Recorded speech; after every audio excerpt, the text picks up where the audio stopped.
These are the 10 best mysteries in The Simpsons. A new priest comes to Springfield and the town decides to fire Reverend Lovejoy. Warring Priests, Part 1, starts with a new guy coming to the church saying he came because of an ad. Sorry, I'm here about the ad on Craigslist about you guys needing a youth pastor. Reverend Lovejoy is confused and says that he didn't place any ad. Helen says she's the one who posted the ad. And the guy introduces himself as Bodie, a youth priest who came from Michigan. Reverend Lovejoy isn't very happy with this, and he reminds Helen that he's the one who's in charge. In the end, isn't God in charge here? Do you see Jimmy Buffett at every Jimmy Buffett cafe? Good analogy, but I don't think it applies here. Reverend Lovejoy tries to show Bode how things are done in Springfield, but he seems to outshine him every chance he gets. So, when Reverend Lovejoy loses his voice, Bode steps up to hold the service. He starts by playing Amazing Grace, and everyone loved him. This is the most exciting thing that ever happened in a white church. Well, it definitely is the most exciting thing that has happened in this white church. Bode uses his moment to talk about God freely and informally. I woke up this morning and I wasn't really sure if I believed in God. No, God! Fingers in your ears, boys. Oh, he just lost all points with Ned.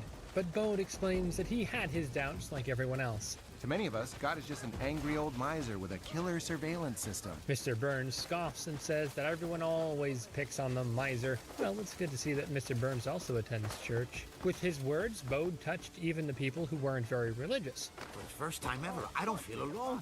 Life is worth living.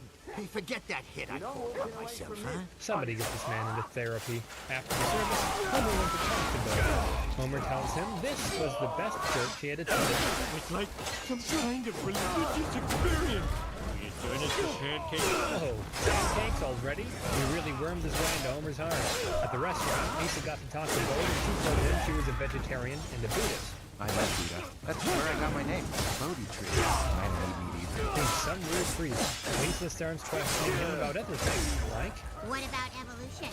Into it. Gay rights? Love is love. maybe Reverend Lovejoy is on to something having doubts about this guy. Nothing wrong with what he believes in, but definitely weird for a minister. Reverend Lovejoy tries to chime in with a joke about the Greek-Jewish wedding, but Why don't you take your cultural insensitivity back to the Spanish Inquisition you came from? oh, poor Lovejoy and his old-time jokes. The people want Lovejoy gone, and they fire him, which I'm not sure they can do. So Lovejoy decides to find some scoop on Bode, even if that means he has to go to Michigan. With time, Bode completely redecorated his office into something that seems a lot more Buddhist spiritual than Protestant Christian. He and Lisa even meditated together.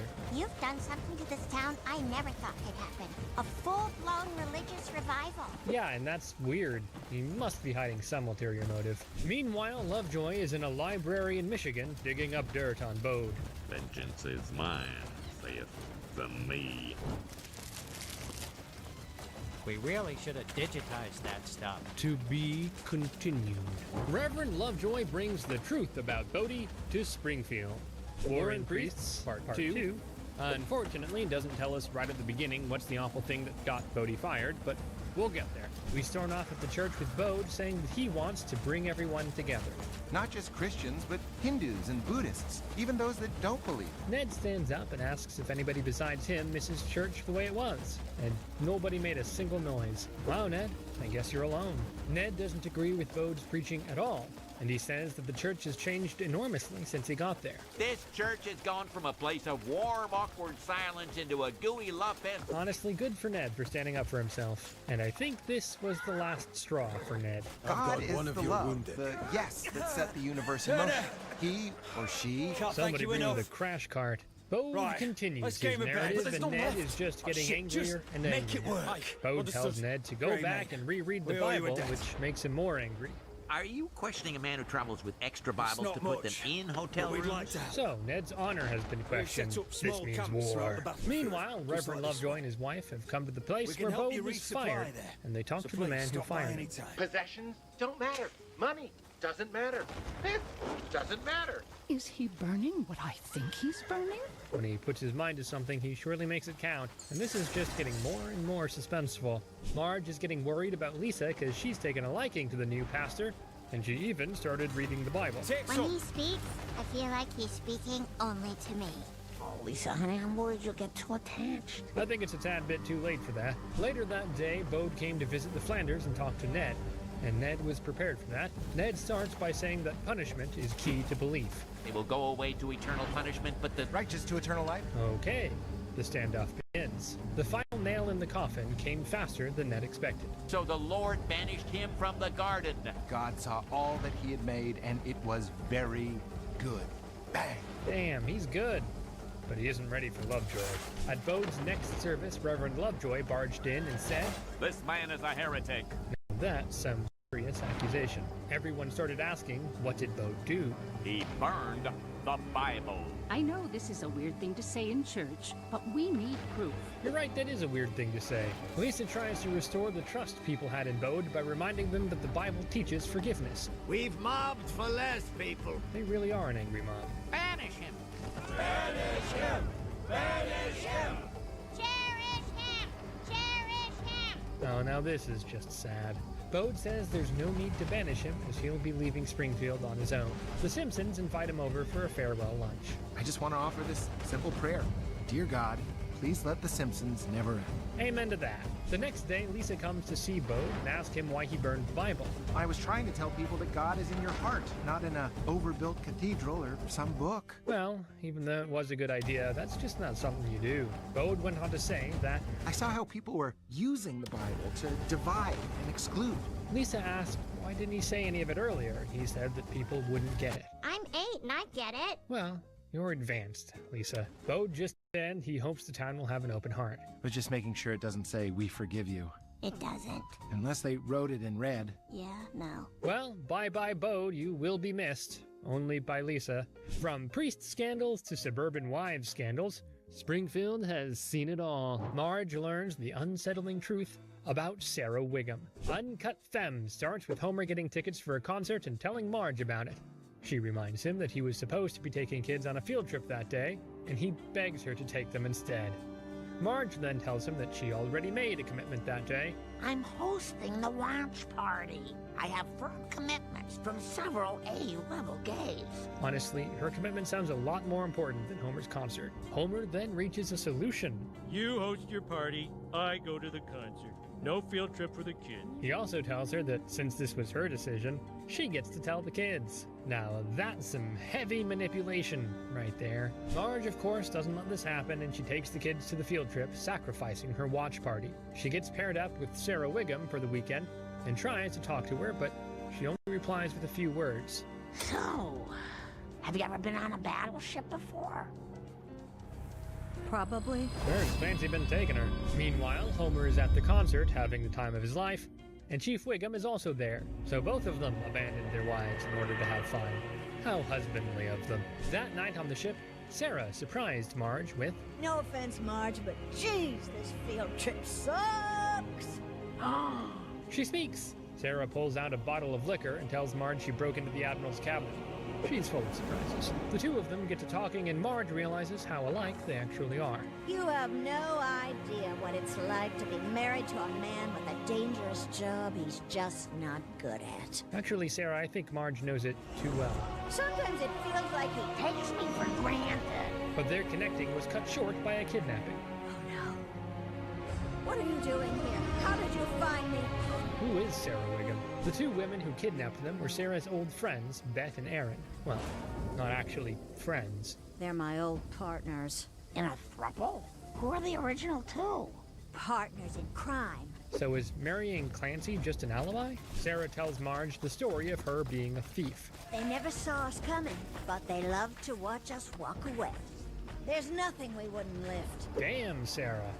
Life with Wiggum really did her dirty. She says that the big jobs were brought to them by a girl named Red. She got them a job stealing some diamonds in a penthouse. I was the driver, and as always, the honey pup. And that's where she met Clancy. She began to seduce him while her friends broke into the penthouse. Do you happen to have What, a girlfriend? an ice pack? Wiggum going straight to the point. The kiss was part of the plan, but falling head over high flops wasn't. Must be that Wiggum charm. But she got a little carried away and fell asleep. Then she heard the sirens. Oh, will you marry me? Probably. And marry him she did. But she was supposed to be the getaway driver, and her friends got arrested. But when she said it, her friends corrected her. It wasn't your fault we got busted. We were set up by Red. Well, I bet that was a relief. They say that Red got away with all of the diamonds, but they say they found her, and she goes by the name of Lindsay Neagle. Bet and Aaron want Sarah to help them steal the biggest diamond back, but Sarah says she's left that life behind. She has a husband and a special son now. Aaron says that it'd be a shame if the chief of police found out his wife was a criminal. You never told Clancy? Let's just say he's always been better at planting evidence than finding it. Oh, poor Clancy. Sarah agrees to everything, but there is a slight fault in their plan. They want to steal the diamond back at the Gen Gala and sneak inside. But Marge, the biggest Gen Gala fan ever, tells them that they won't be able to go through that door because Beyonce's going to be carried in by 20 plus-size gladiators who will form a human pyramid. I know this is supposed to be an exaggeration of the Met Gala, but this seems very plausible to me.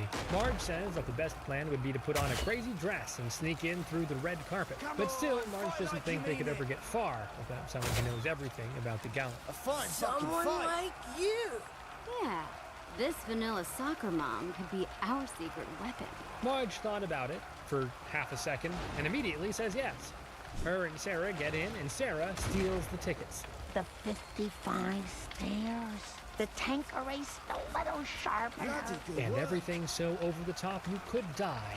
Meanwhile, Homer and Clancy are looking for their missing wives, and they ask Fat Tony for help when... If I'm not mistaken, that's how Marge looks when she's happy. And that's my Sarah. And they look more happy in a heist than with their husbands. Marge and Sarah see Lindsay, and Marge is supposed to distract her while Sarah swaps the diamond tiara. Okay, don't be nervous.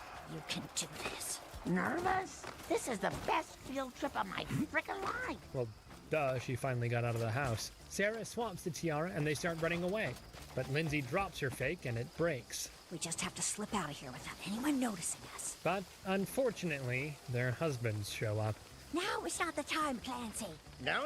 When it comes to love, it's always the time for shouting. Since he's attracting so much attention to them, Sarah was forced to literally body slam Wiggum to the floor. Shut up! Oh, God. Lindsay catches up to them, but Marge stops her in her tracks. And then she falls down the stairs. Not this time. Leave me holding the bag. But they're part of the ensemble. And the ladies have sealed the deal. And just like her mom, Lisa is also seeking justice. I guess it runs in the family. Lisa finds an old Simpsons diary and she learns some disturbing things about her family's past. The Color Yellow opens with Lisa doing some research for her genealogy project. But she quickly realized that there aren't any righteous Simpsons. The Simpson family is a long line of horse thieves, deadbeats, horse beats, dead thieves. Yeah, you figure. Not to mention a few alcoholics as well. Lisa asks Grandpa if he knows any good ancestors, but... Maybe the nicest was Abigail Simpson, who you know as the Pittsburgh Poisoner. That's comforting. Lisa goes to the attic to try and find something that will bring her closer to a good Simpsons ancestor. She finds a diary of a girl named Eliza Simpson. I warn you, I don't know what's in there, but if it's about a Simpson, you ain't gonna be proud. That's good advice, but Lisa doesn't listen and she continues reading. Today, I am the happiest girl in Springfield. See? All good. Because tomorrow, I shall get my very first slave. Uh-oh. This crushes Lisa because she can't believe she comes from a family of slave owners. But Marge encourages her to read some more. Lisa reads that Eliza is getting ready for a ball at Colonel Burns' plantation. In my elegant gown, no one must suspect that I'm actually on a mission. And her mission was to let her first slave escape to freedom. Okay, so not all Simpsons were monsters. But Homer says that she should stop reading now so she doesn't spoil it for herself. Because Simpsons have a way of disappointing you. Lisa didn't listen to him and she continued reading the diary. Eliza went to the ball and sneaked out to find Mr. Burns' slave, Virgil. As we made our way northward, a couple of patrollers spotted us. They chased them through the woods, but the horses were faster than them. What happened next? But that's all there is. The rest of the diary has turned to dust. Hey, it's still a nice story. Eliza was a good person, but that isn't enough for Lisa. She and Marge went to the library to try and scoop more information. And the only thing they found was a cookbook from Eliza's mom. And for some reason, it also held stories. The cookbook said that Eliza and Virgil made it safely to the house. I was very proud of Eliza, but my husband Hiram had not quite caught abolition fever. But Virgil changed Hiram's mind with some wheel cakes. Then dust it with powdered sugar. You can stay. That Simpson male gene sure is strong. Hiram gives his word that he'll help Virgil, so they did do the right thing in the end. But when Lisa presented this at her Black History Month presentation, Milhouse had a few things to say. Apparently, his ancestor also kept the diary, and it said something quite different about the Simpsons. He heard Mr. Burns in the house telling Hiram that he knows they are hiding Virgil, and he tells them that every man has his price. Of course, Hiram caves in. Father, no! Eliza, hold your tongue! Mr. Burns approaches Eliza and tells her, And I know you really want to be a good girl, and good girls are seen, not heard. and Eliza also caved. Hiram gives Virgil up. After that fateful day, I could never even look at Eliza again. Well, the Van Hotens sure know how to make things tough. This crushes Lisa, and she can't believe that's how the story ends, so she goes back to the library. There, she finds an old film about Eliza, and she confesses to being a coward and not making Virgil a free man. I should have quit while I was ahead instead of learning the horrible truth about our family and Virgil.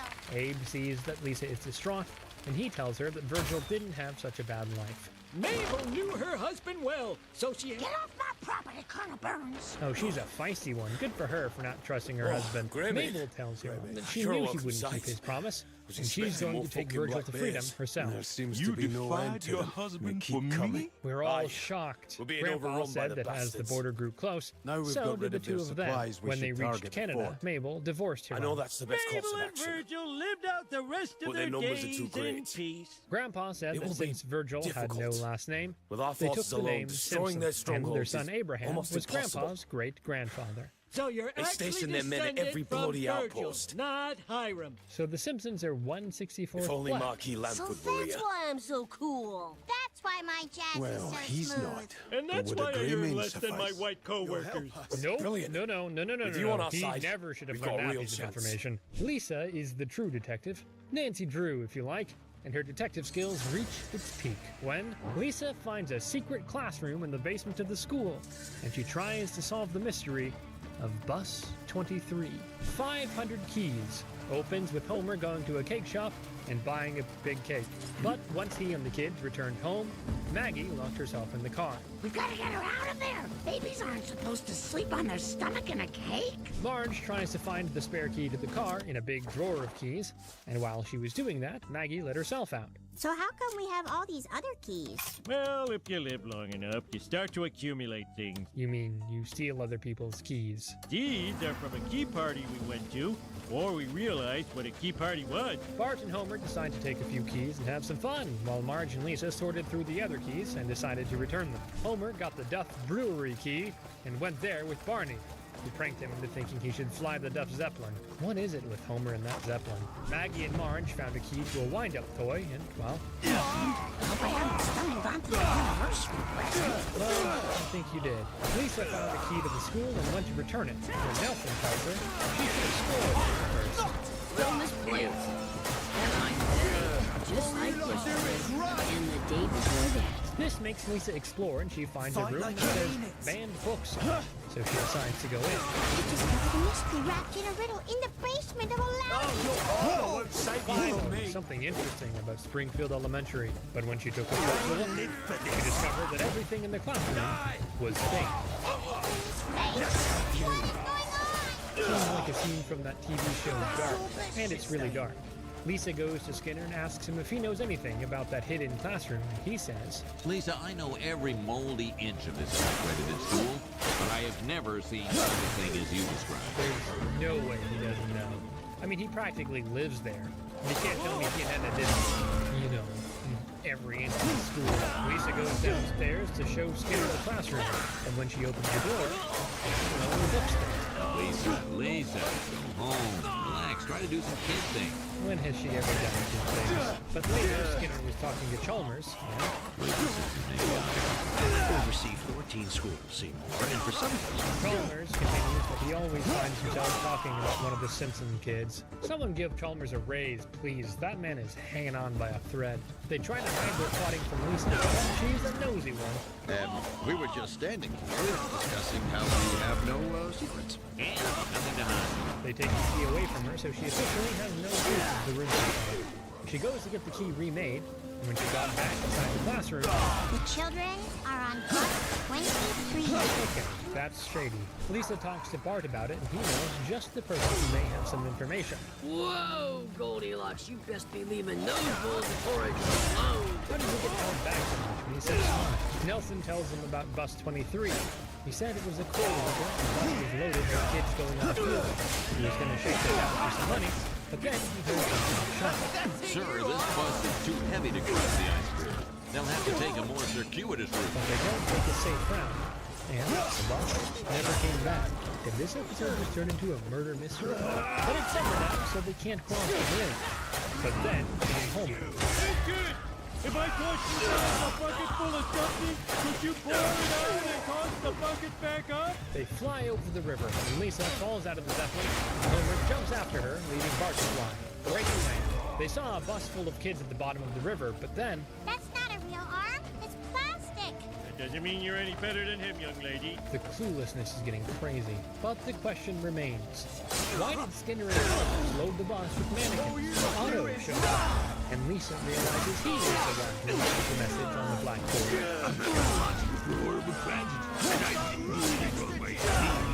Otto also didn't report and says he killed Big Mouth. I pray the last part was a drug-induced hallucination. The Simpsons face Skinner and Chalmers demanding an explanation. Skinner says that years ago they received a government grant to improve the school, but he cashed it, and the money got washed in his pants. to keep the feds from coming after us, we built the phony school that you saw. So they got the mannequins to fill the classroom and take a few pictures. We could only afford to rent the mannequins. If we didn't get them back by 5, we'd be charged. So they make Otto think he killed 24 children to save their, what, the little dignity they had left? Lisa says that there were only 2 things that they didn't count on. Her dad with the giant wedding cake, and Maggie locking herself in the car. They say that they planned for the wedding cake, but not for the baby. Well, you should have. How could I? She wasn't even born yet. People have babies. This was eerie. It didn't affect the Simpsons directly. But the next crime hit Homer where it hurts the most, his stomach. Homer buys a new barbecue, but then someone steals it, and he becomes depressed. Q Detective opens with the family being accused of smelling bad, and Marge knew just what the problem was. Their washing machine was moldy. So she gave some money she's been saving to Homer to go buy a new one. But Homer being Homer, he got distracted. He sees a roadside barbecue stand and he tries some. He was so surprised by the taste of the barbecue meat, but the guy offered to sell him his smoker. It's a honeycomb. That's why I call her the hive. Homer's gonna wish it was a real hive when Marge sees what he's spent their money on. Marge got really angry with Homer, but when he cooked the meat on his new smoker, she forgot all about it. Nice timing. I finally understand gluttony. Cannon So wheels now we can busted. say that every Simpsons member Lift has the committed barrel. to the 7 deadly Barrel. sins. Sure. Soon, everybody in Springfield started coming to their barbecues, and they got really popular. That smoker is the best thing that ever happened to us. Thank goodness for your selfish choices. Wow, I don't think she ever dreamed of saying that. A famous chef came to their barbecue to challenge Homer to a cooking standoff. Homer accepts, even though this is the first time he's heard of him. But the next morning, when Homer went to cook some meat, he was surprised with... The smoker's been stolen! Why? And when? All done. Thank Maybe you. because you left it in the You're middle of your amazing. backyard, unchained My and word, she looks good as unsupervised. new. Homer becomes depressed after losing his grill. And Bart tries to tell him he should get up and continue with his life. Everything good that comes into our lives, the universe takes away. Homer says from now on, he's just not gonna care. Great, mate. Bart tells him Know that you he's order out a always cannon, known his life find the sucks, so cannon, and he ready should just get yourself. up and get drunk like he always does. I don't want to. Oh, it's really bad. Bart tells Lisa they have to help Homer, and she agrees. They realize that they didn't hear Santa's little helper bark even though he was in the backyard. Lisa finds a jar of natural peanut butter in Santa's doghouse, and they head to the store to see if they can find out who bought it. But when Lisa asked if the person can tell them who bought it, she got this response. Who are you working for? The NSA? Tell us! Oh, my hoops! Bart's way is way more effective. The security cameras show that Nelson was the one who bought the peanut butter, so they track him down. But he escapes them without revealing anything. Bart and Lisa follow him. They see him talking to somebody, but that somebody left, so they try to get the grill back. Hot, hot, hot, hot, hot. After failing miserably, Bart and Lisa come to the same conclusion as their father. The universe does hate us. It feels good to surrender. They're such slobs, you really can't question if Homer's their father. Marge won't stand for this, so she makes them get up and go to the cook-off. Do you think your meat has what it takes to win this heat down? It sure does. Oh, what about you? No way in hell. At least he's being realistic. But when the dishes were served, Bart noticed something. That meat was cooked on the high. This garlic sucking tunnel trash stole our smoker. The guy really seemed confused by Bart's words, but the evidence was all there, so he was disqualified, and Marge won. But Lisa was confused. The whole thing seemed too easy. Why would a professional chef steal the smoker? And how does Nelson fit in? But then they hear the same ringtone they heard at the scrapyard. They start chasing the guy, but he's too fast for them. I'm done trying. Dad, please. No one's asking you to care. Just trip a stranger. Well, why didn't he just say so? The guy turned out to be Scotty Boom's son. He sabotaged his dad so he would spend more time with him. He returns the hive to the Simpsons, and Homer couldn't be happier. You're like so much hotter than I think you're gonna be. From stealing to attempted murder, Homer just can't catch a break. Someone is trying to kill Homer, and they get Sideshow Bob to help them solve the mystery. The Great Louse Detective opens with the Simpsons getting a free spa weekend, but it wasn't as relaxing as they hoped it to be. Somebody locked Homer in a sauna and turned the heat all the way up. Do not use steam room if you are overweight or have a heart condition. No. Wait a minute, I'm not wearing a shirt. Nope, that's just your skin melting. The Simpsons report this crime to the police, but since Chief Wiggum can't do anything, of course, he takes the Simpsons to the prison to see Sideshow Bob. Wiggum tells Bob that they'll make it worth his while if he helps the family, and he agrees. Homer invites Bob to stay with them while he's helping him catch his killer. Dad, I can't believe you're putting my life at risk to save your own. Homer tells Bart that he'll understand when he has kids too. I'm sure he won't. Bob starts by asking Homer who might have something against him. Mr. Burns, Fat Tony, the Emperor of Japan, ex-President Bush. The late Frank Grimes? Wow, that's a long list for one man. And Bob asks the same question. How does one man have so many enemies? I'm a people person. You abandon our comrade. Drink. I didn't abandon him. Then Homer and Bob spend the day together, going to the quickie mart, talking to Apu about the upcoming Mardi Gras, crashing the car while reading the magazine he bought. You know, one of our men just was not regular like things. this. I More like expect it left to be for fixed dead. with I quality told you it GM was an parts. ambush. But Oh, your car that's a was built in convenient Croatia. excuse, Harris. It's made from old I'm Soviet telling the tanks. truth. You want to say those Only things it's didn't get the just job gonna leave done? him. Bob calms Homer Let me down bloody and tells kill him him he doesn't yourself. need any more I enemies. told you, we don't Next stand a thing Bob chance on our does own. is he sets How up are we Homer supposed a to dummy. fight that They wait monster? and see who will try to Who harm do you him. believe? And Go on, apparently, we both of you it's shut it. everyone. But I'm they the only kill you. one being Everyone realistic. will think I'm the real Homer. Apologies. All right. No one here is in Not their if right it's mind. Nope. handle it. Just a regular Wednesday. Homer took Bob to Moe's, but his killer tried to kill him there, too. Oh my God, he's getting closer. Well, that is his plan. The next day, Homer gets a letter saying that he's been elected the king of Mardi Gras. You'll be a sitting duck.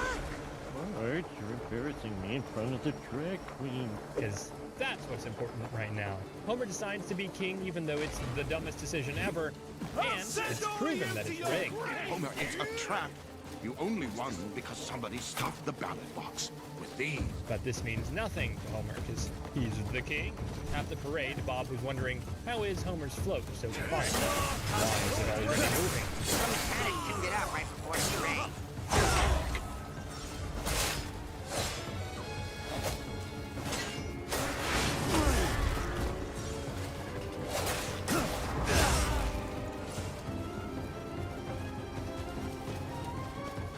My God, that's it. Bob tries to get Homer to get off the float because the brakes have been cut, but he can't do it. It's nice to see him trying to save something. Instead of saving Bob saves Homer, but somebody keeps shooting at them. They see a man on stilts, and they run. Your king needs these stilts. Jesus, sorrow is king. Not anymore. They back the man into a dead-end street. When You're my mechanic, Junior. you might not. That's Homer shows already died. Oh, yeah. So is those He's dead now. Well, unfortunately for him, another Grimes ends up going insane because of Homer, and Bob goes back to jail. If I could crank out just one trick on stilts, I know I've done my job. Living the dream, Chief. But if you thought Psycho Bob was the worst villain, you're greatly mistaken. Mr. Burns plans to knock out the Sun from Springfield. Earns him a lot of enemies. Who shot Mr. Burns? Part 1. Starts with Skinner learning that Springfield Elementary is lying on top of the world. Is now officially the richest elementary school in the state. The school wants to use this money to better itself, but Mr. Burns has other plans. A non-profit organization with oil? I won't allow it. Of course. Mr. Burns first wants Skinner to try and intimidate him to transferring the oil to him. Mr. Burns says that he wants that oil well for himself because This oil well is not for sale, particularly a black-hearted scoundrel like yourself. is made of very This enrages Mr. Burns, and he decides to undermine the oil rig in the school. Smithers tells him that what he's about to say violates every sycophantic urge in his body, but I wish you would remember this is Mariah's behavior. The school people won't stand for it. that would be an outrage. We know Mr. Burns ain't normal. It didn't take long for the school to notice that someone tapped the oil, but they can't do anything about it. This enrages the people of Springfield, starting with the employees of the school, who need to be let go because a lot of money was invested in the oil digging. Since they aren't getting the oil, they have no way to pay for anything, except let people go. I'll kill that Mr. Burns! And wound that Mr. Smithers! Mr. Burns, you better watch out. There's one angry Scot coming your way. Homer is also angry with Mr. Burns, but for other reasons. He just can't remember Homer's name to save his life. Even when Homer sent him a box of chocolates, he only sent a thank you card addressing Marge and the kids. Kids, would you step outside for a second? Dear Lord, that's the loudest profanity I've ever heard. I wish we got to hear that. Other people were affected by this too. Mo had to close down his bar because it's right next to the oil rig and the fumes are too toxic. Let me just get one thing. Me too! Ah!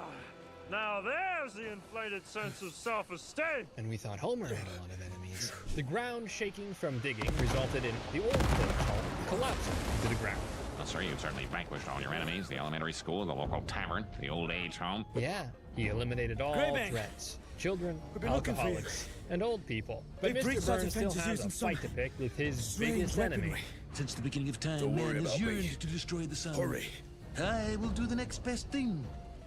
Block it out. Smithers tells him he's gone too far, and he can't stand by him while he does this. No, Monty, I won't. Not until you step back from the brink of insanity. I'll do no such thing. Mr. Burns fires Smithers, and the news of his decision to block out the sun spreads. The town holds a meeting, and the mayor shows his cowardness. But the people don't. They have their guns ready for when they see Mr. Burns. Oh, you all talk big. But who here has the guts to stop me? Where is all the courage now? He's just an old man. He blocks the sun, and people feel completely defeated. But then Marge hears a gunshot, and Mr. Burns comes out, barely standing on his own 2 feet. I don't think we'll ever know who did this. Everyone in town's a suspect. To be continued. We won't need to don't worry. Who Shot Mr. Burns Part 2 continues the next day, when Smithers wakes up in his trashed apartment with the worst hangover ever. He thinks he's the one who shot Mr. Burns, because he has a memory of shooting someone. The guilt eats him alive, and he goes to confession. I'm the one who shot Mr. Burns. All I needed to hear. Smithers is arrested, and he makes a statement for the news. Mel and Krusty were watching, and Mel realized that the reference Smithers used was from the show that was airing on the night Mr. Burns got shot. Mr. Burns was shot Friday at 3 p.m., the very time that Smithers was at home watching Pardon My Zinger. Well, it would have been very unfortunate if they sent him to the electric chair for a crime he didn't commit. But now they have two questions on their hands: who shot Mr. Burns, and who did Smithers shoot? But then he remembered who shot Jasper. Instead of shooting a dead man, I may have killed an innocent old man. And that's even worse. But lucky for Smithers, he shot Jasper in his wooden leg, and he doesn't even remember it. Lisa goes to the police to try and help them solve the case by questioning all suspects: Moe, Barney, groundskeeper Willie, and Skinner. But all of them have alibis that check out. Meanwhile, Grandpa is acting very suspicious, but I think we can write it off as being old and slow. Chief Wiggum falls asleep after a long day trying to catch Mr. Burns' shooter, and he has a David Lynch-esque dream. Huh?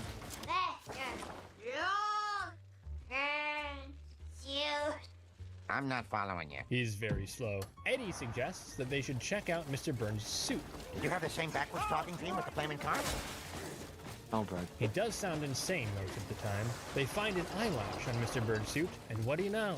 It matches the Simpsons' DNA. At the same time, Burns wakes up and starts yelling, "Homer Simpson." Only none of them hear that that's the only thing he's able to say. DNA, positive ID, those won't hold up in any court. Bart, I hate to break it to you, but that is some solid evidence right there. And the cops find a gun underneath Homer's car seat with his fingerprints on it. The evidence couldn't be clearer, but on the way to the station, Homer manages to escape, and he heads straight to the hospital. Lisa suspects that someone planted the gun, and she wants to investigate more, because the Simpson DNA could have come from any one of them. Lisa rules Marge out since she's a Bouvier. No. When I took your father's name, I took everything that came with it, including DNA. I don't think it works like that. Smithers offered a prize of $50,000 for anyone who brings Homer to justice, dead or alive. So Lisa has to work fast. She goes to the crime scene to see if she can find any evidence that will prove Homer's innocence. Meanwhile, Homer is at the hospital trying to talk to Mr. Burns, but he only keeps repeating his name. Homer tells Mr. Burns he's running out of time and can't stand his demented games. You won't be telling anyone else that Homer Simpson shot you. He won't be saying much more anyway. Lisa hears that her dad is in the hospital and an angry mob is running that way, so she manages to get there seconds before them. He's innocent! He wouldn't hurt a fly! Stop telling him it was me! I'll kill you! It's not the best time to be Homer Simpson. In that moment, Mr. Burns snaps out of it, and he doesn't recognize Homer all over again. This enrages him even more, and he takes the gun and yells at Burns to stop telling people he shot him. Your kind has neither the cranial capacity nor the possible digits to operate a firearm. Effective, but at least he cleared him. Mr. Burns says that the person who shot him was Maggie Simpson. oddly satisfying, considering all the times he tried to take candy from a baby. Burns explains that he was on top of the wood with his sunblock in place, and he saw Maggie in the car eating a lollipop.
You're nothing but Gian's laptop!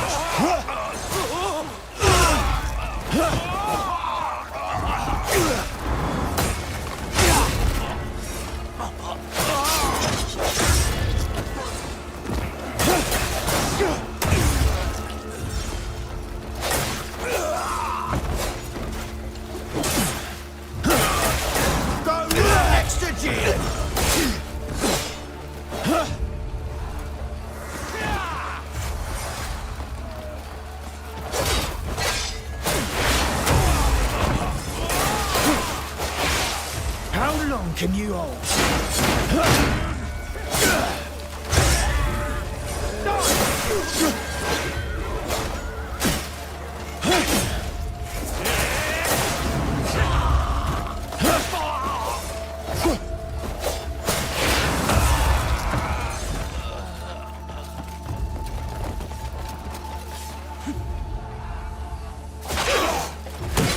Calfade will never fall into your hands.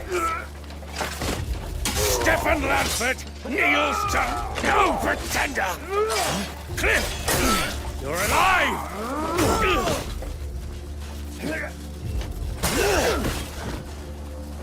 I'll take care of the traitor. All right, I'll protect my men beyond the wall. I'll kill you in a rescue call!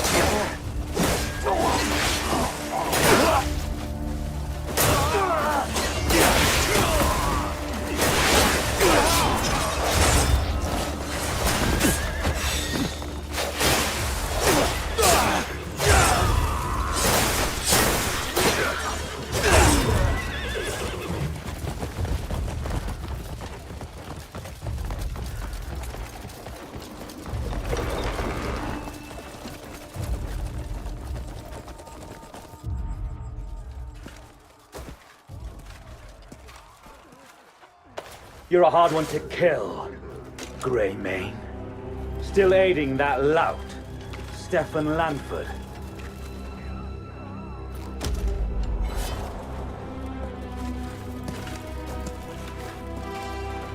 Then this is your end!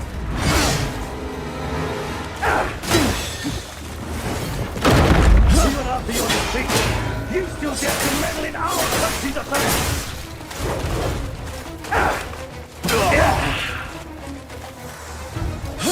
No, the bastard! You couldn't even protect him!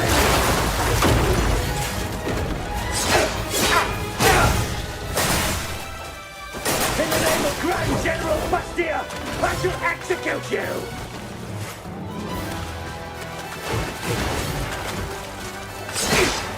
I'll protect your head to the Grand General myself!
Where do you think you're going?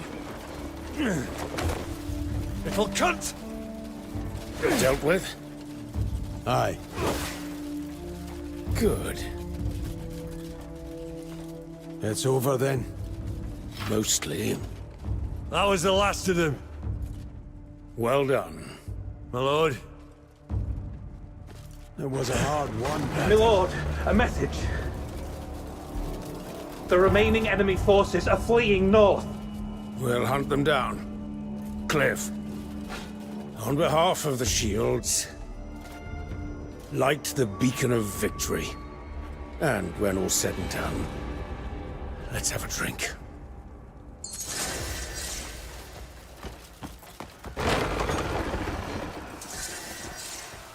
Yeah. hail, and all that shite.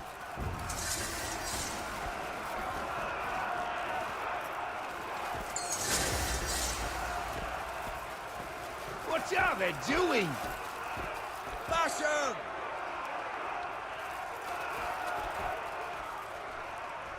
I think I'll stay out of this one.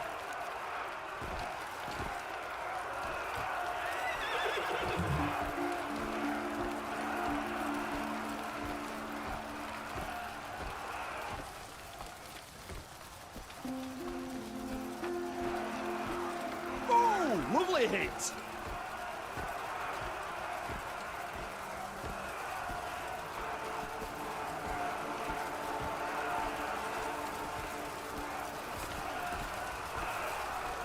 Dodge and parry!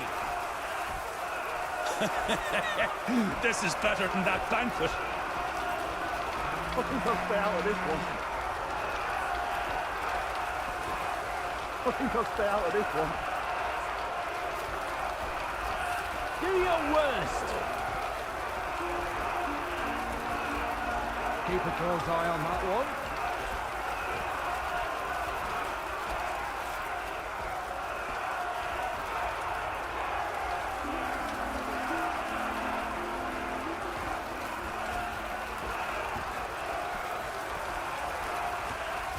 I think I'll stay out of this one.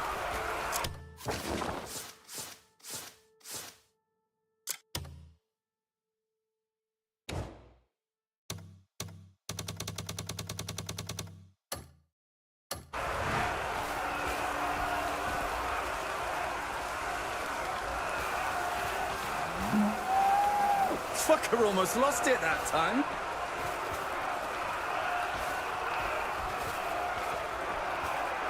That one's going down on the next swing. You watch. Don't let him up.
Hurry up or I'll have you arrested.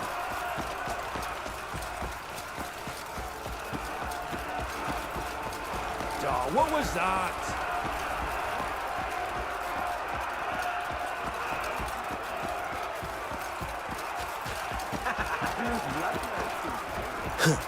I'll escort you to the beacon.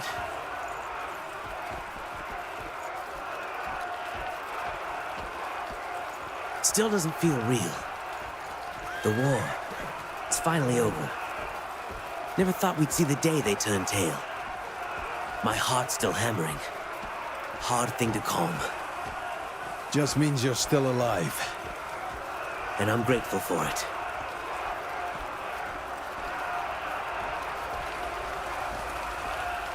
The beacon's a little far out.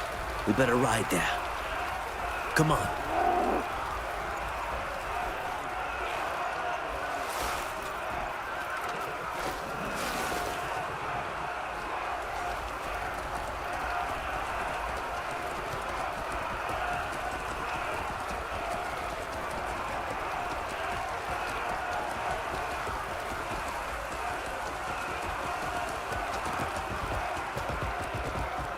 To tell you the truth, I thought Calphade was done for.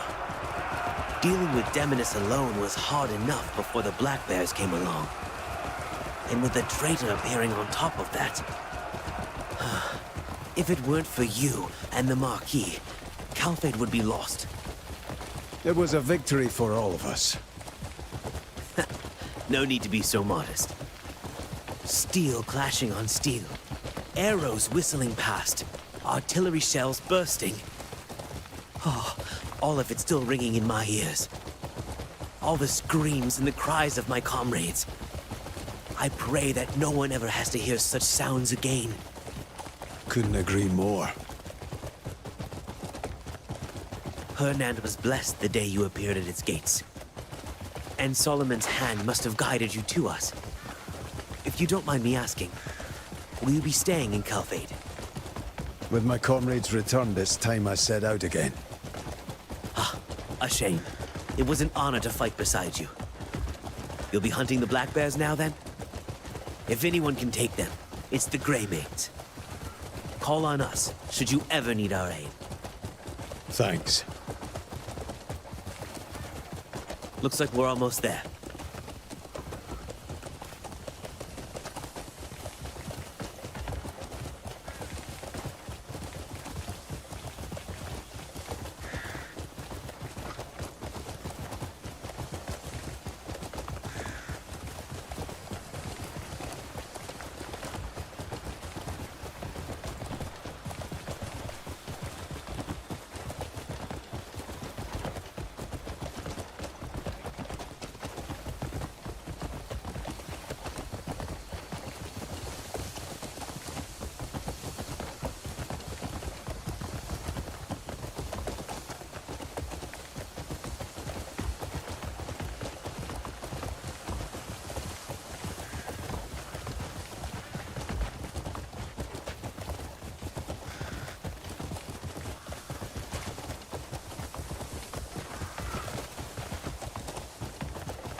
Here we are.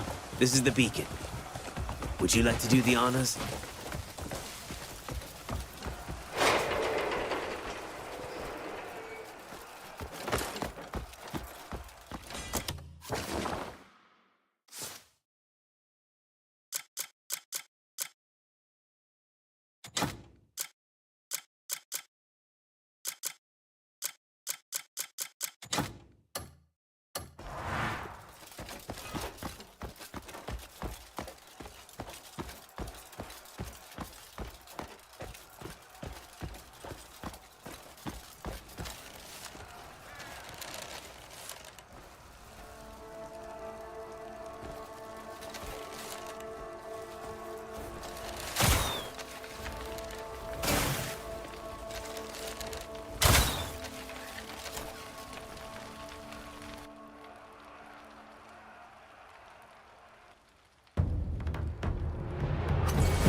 We'll be going then. You've done us a Aye. great service. Let's get moving. All right, we're coming. Runka, settle things here, then return to camp. Let's go.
Take a look. See if you need anything.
Need anything?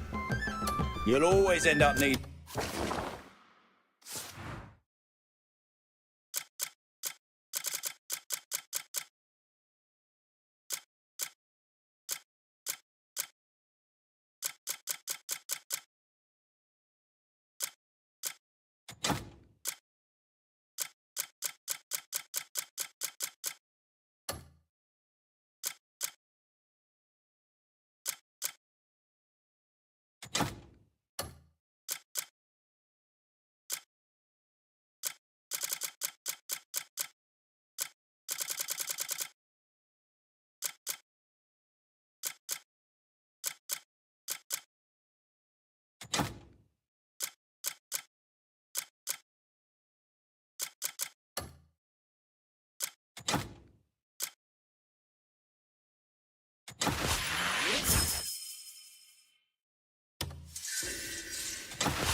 those small things.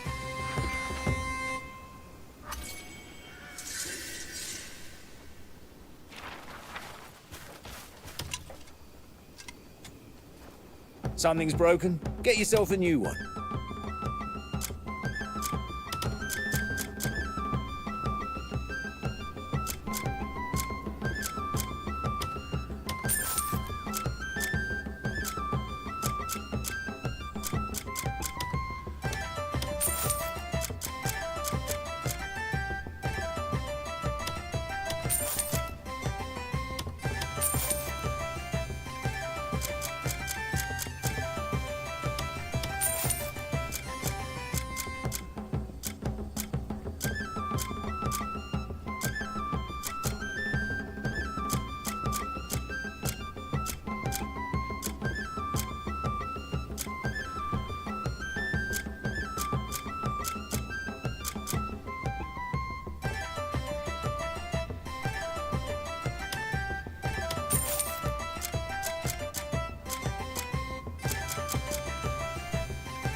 Small things. Stay stocked up on your wares.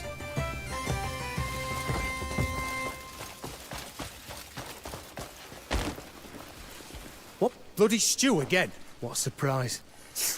Another bowl. All right. See, I've been thinking. We stumped the bears in Calfade, right? Yeah. Thanks. Cliff! Finally! Get your ass out. Have a seat. Grab a bowl of stew. Any... The jackals are strutting around like they own... Not the black... Nah. Here. Thanks. Ludwig finally grew some... Good. I'll be needing something to crush when I get to it. Right, I'll contact him... Where? The shrine. Hey, big guy! You done cleaning up? You're here. Sit down. You're in for a treat. Now we've earned a peep. Everyone's finally back. Time to meet some old faces and settle old scores. Music to my ears. You two head for Beacon. I'll meet the informant at the shrine and join you. Dwayne, never stop making that stew. Unka, I'm counting on... Those jackals are dead. No, you're... Huh? Just let me fight. Not until you've...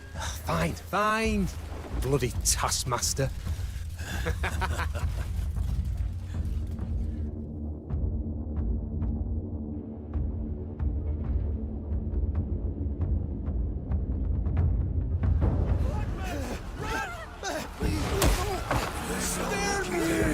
Get over here. No, please! Please. Oh, yeah. Just... Oh!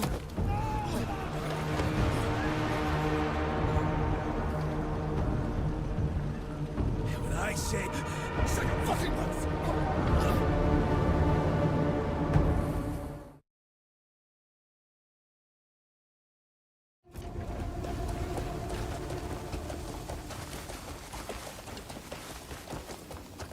You're headed to the shrine, right? I'll ride with you.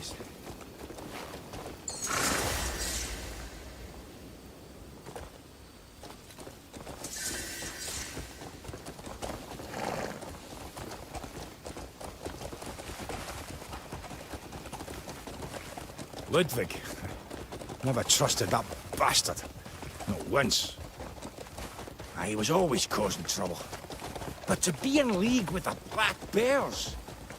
slimy serpent. Jian treated him like king. And thus is how he repays it.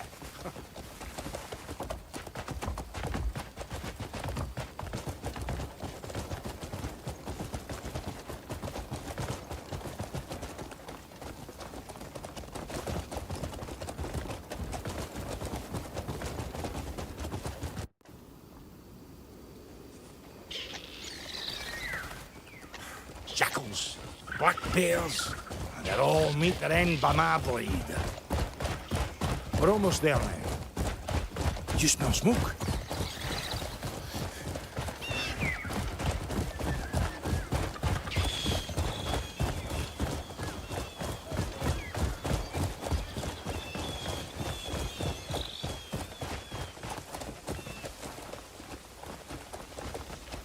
By the ancestors.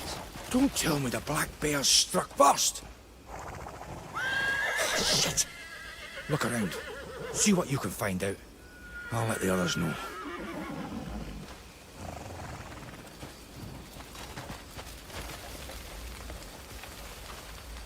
I told you a grey men would be coming. The fucker is actually here!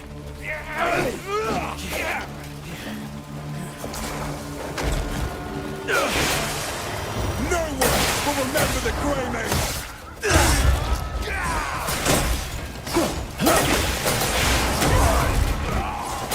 Dying will be your only relief.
Hello, Blunter.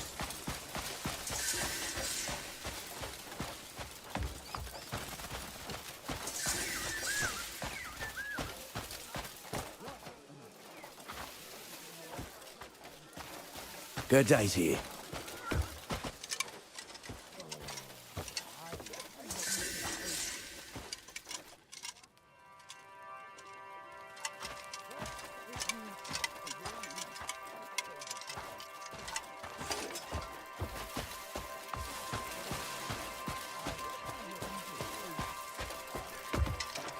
Greetings.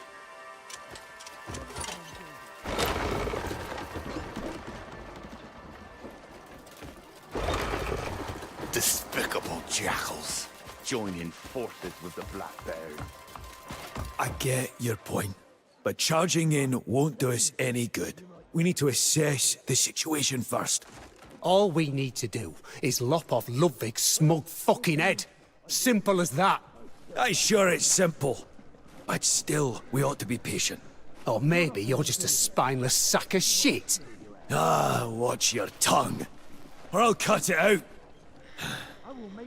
We've been gone a long time. If we're to fight, we need to know exactly what we're up against. And now you're barking orders like you're running the bloody show. I was gonna scout their camp anyway. Never said we should think pit. Yeah. Oi! You got something to... That's all. You sure? Leave us alone. I think they can solve every problem by barreling in head. You want to see how a real Borchak? Back it in. Both of you. Did you hear the way he just fucking talked to me? I heard. But we don't have time for this. We'll need everyone against the Jack. Fighting allies comes first. Settle your grudges later. Ugh, so everyone's just lining up to lecture me now. Fine, fuck it. You lot can use those big... Everyone's on edge. Hard not to be. Their homeland's in ruins. First, we track down the jackals. Everything else can wait.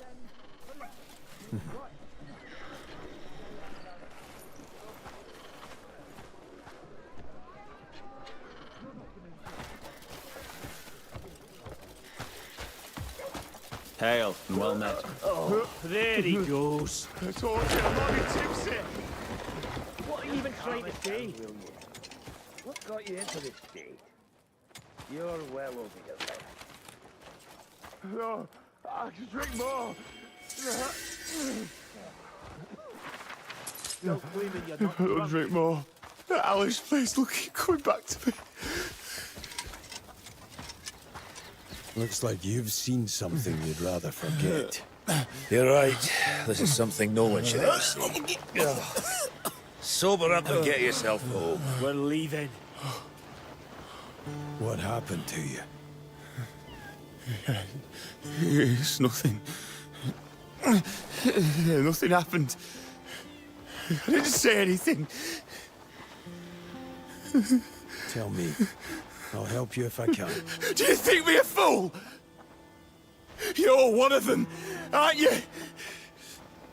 After another offering, I bet. I did all that you commanded. I gave you another life of my own. You told me I was done to stop coming after me.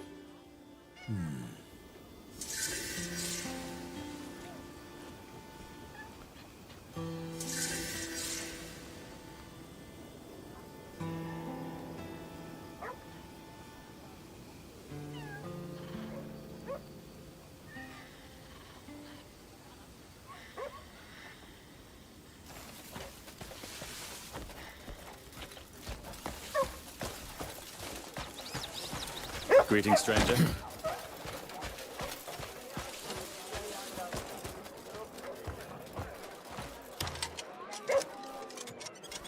I've got everything set what I'd done, and there's a fair bit I don't. Load of shite. How's the situation? I feel like an outsider in my own homeland. It's crazy. There's folk who resent us. Resent how we abandoned Payloon. Don't want anything to do with us. Fucking cowards. They just stood there when we bled. I'll go beat some sense into them. Naira, don't even. You'll only make things worse. So we're supposed to just let ourselves get shat on? I'd have dragged Marius along if I'd known people would shut us out like this. Then at least we could eavesdrop on their conversations.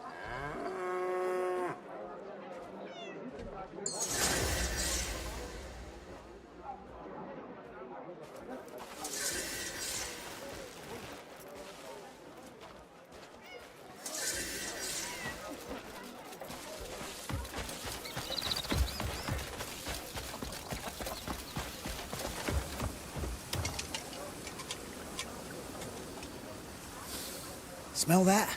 Only the finest tip. Fine furniture is the key to a better quality of life.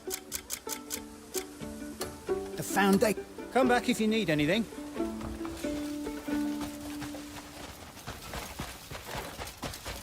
You ought to watch yourself. Those bloody jackals are making my life a misery.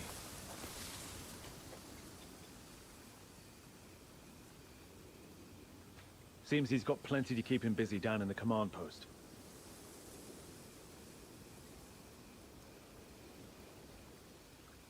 Should pay him a visit soon.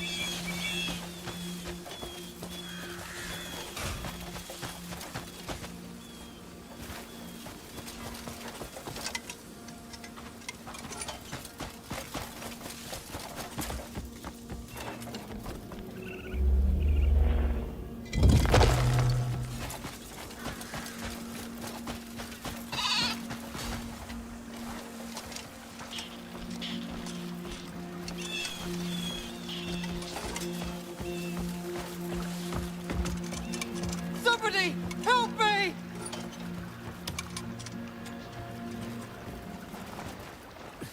Please, take my hand. Thank you.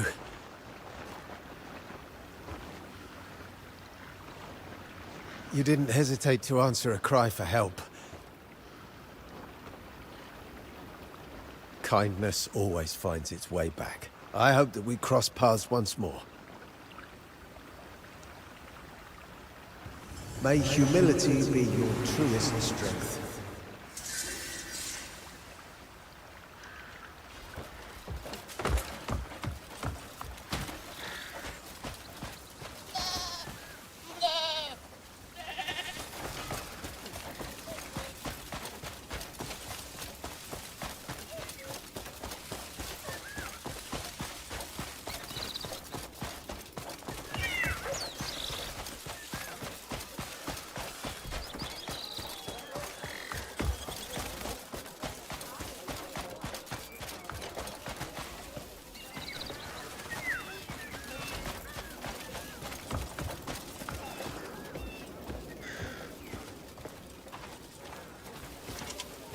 Please go on in. Hold! Not just anyone walks in here. Speak your purpose.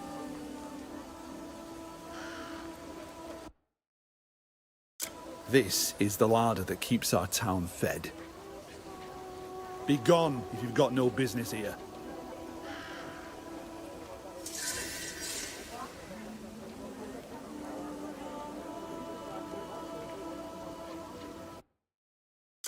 Where'd you hear that?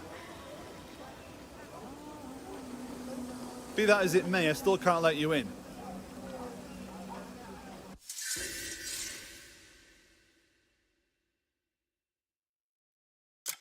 This town's under the protection of the Blue Fangs.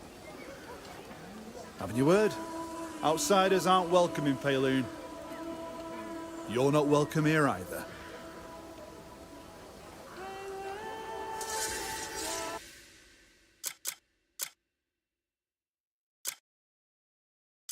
Seems my suspicions were warranted. I've nothing more to say to you.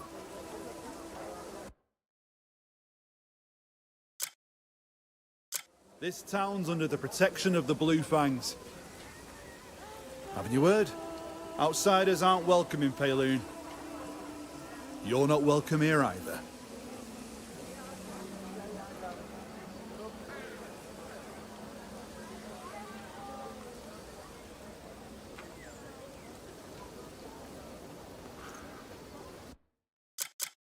Seems my suspicions were warranted. I've nothing more to say to you.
The jackal stirred up trouble again just a couple of days back.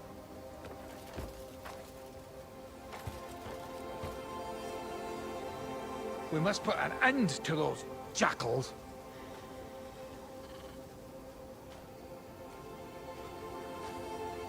It's time for the Blue Fangs to make their move.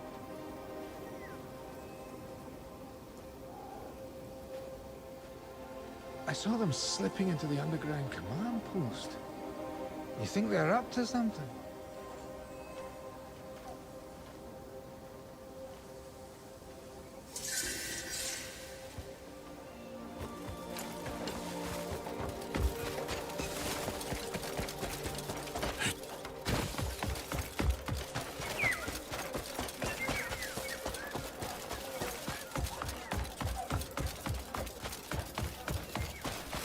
Hail, stranger. Surely the jackals won't reach us here. Hold! Not just anyone walks in here. Speak your purpose.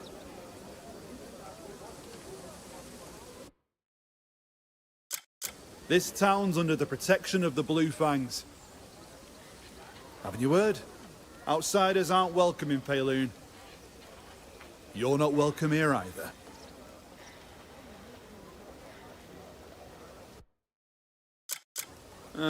So you've been poking around again, have you? There are only two reasons someone comes looking for us.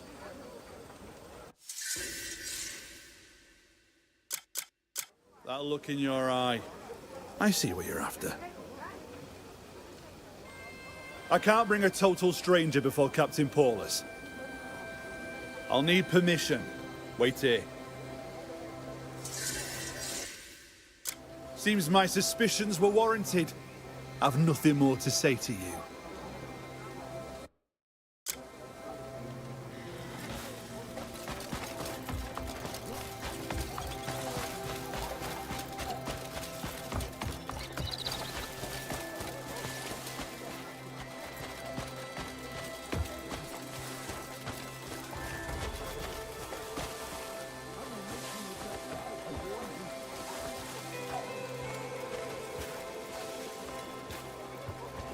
I dream of him still. I dream of him still. I dream of him still. The jackals murdered him.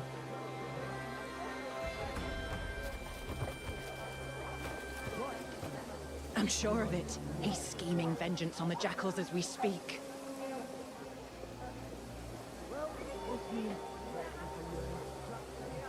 Where is Thorstein? I haven't seen him about.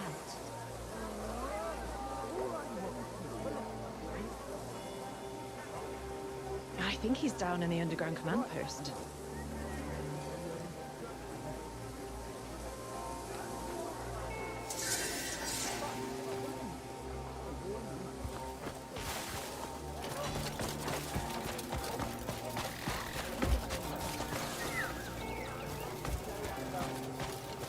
too many unfamiliar... Hold! Not just anyone walks in here. Speak your purpose.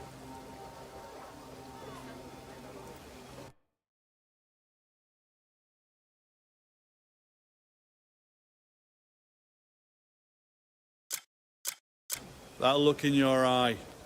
I see what you're after.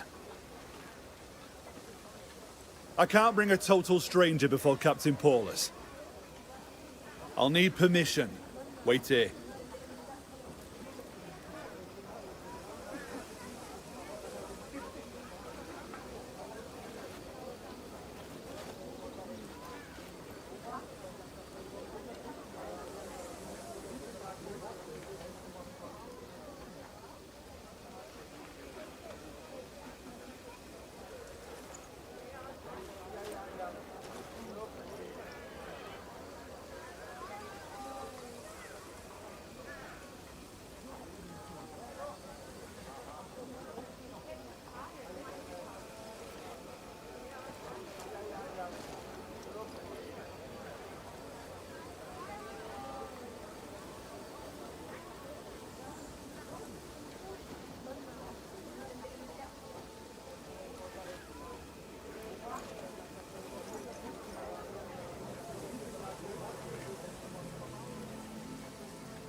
You even know the captain by name. Given the circumstances, I had no choice but to be wary. Forgive me. You can go on and head down.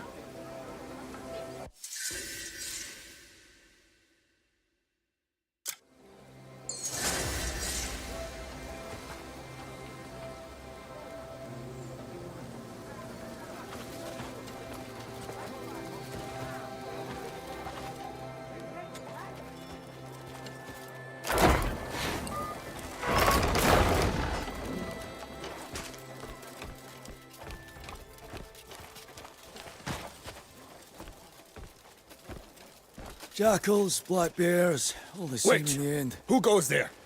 How did you find this place? I'm looking for Thorstein.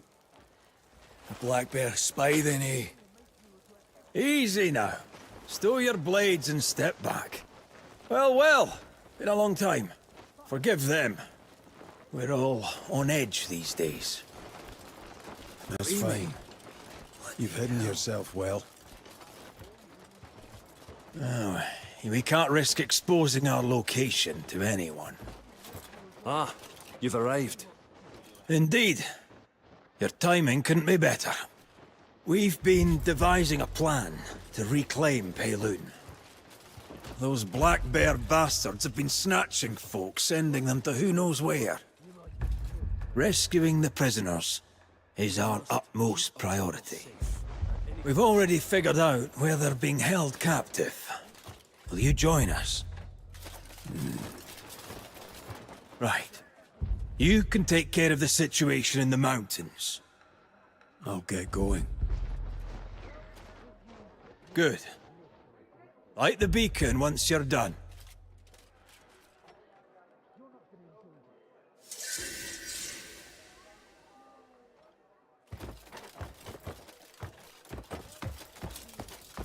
Oh, I'm so scared!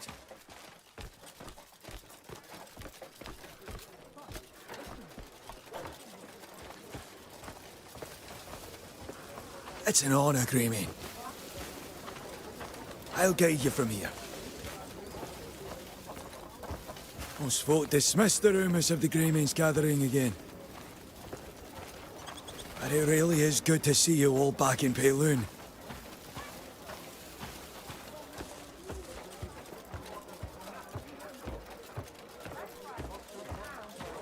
Shall we?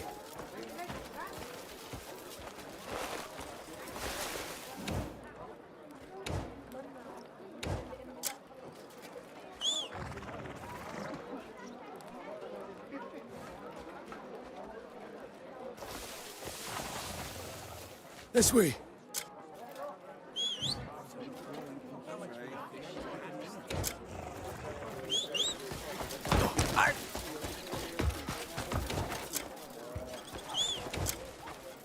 No time to waste.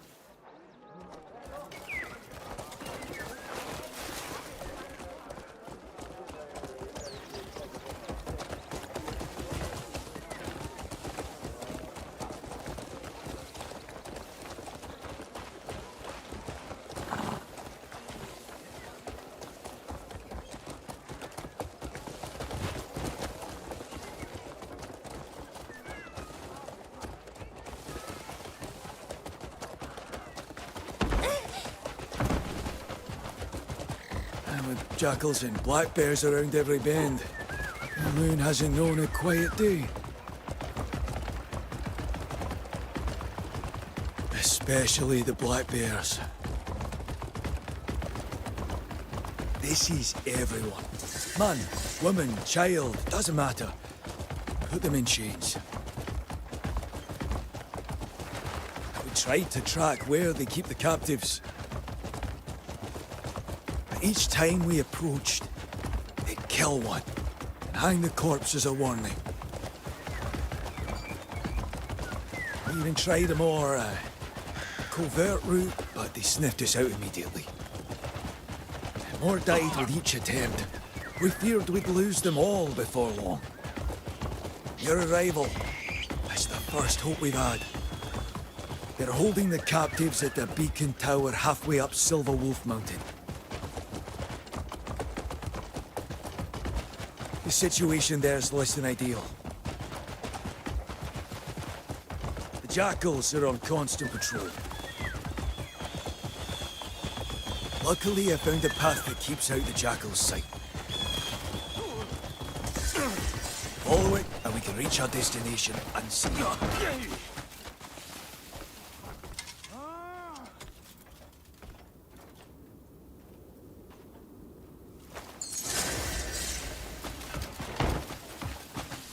This way.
you're on, it's best to move quietly and stay out of sight.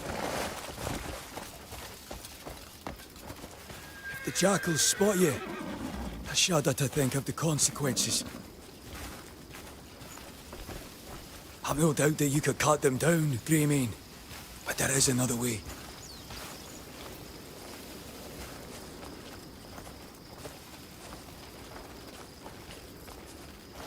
Get there without giving them reason to sacrifice more innocent souls.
I'm not done with you!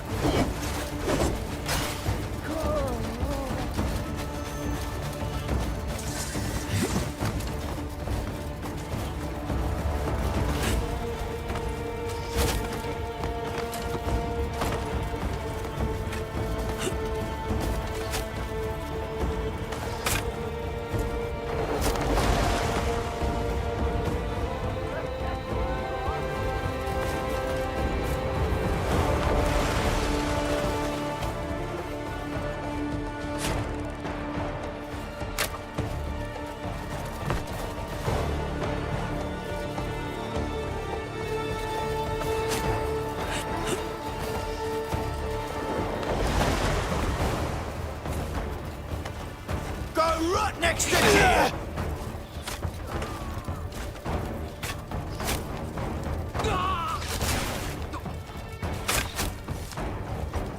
You remind me of my cheating wife!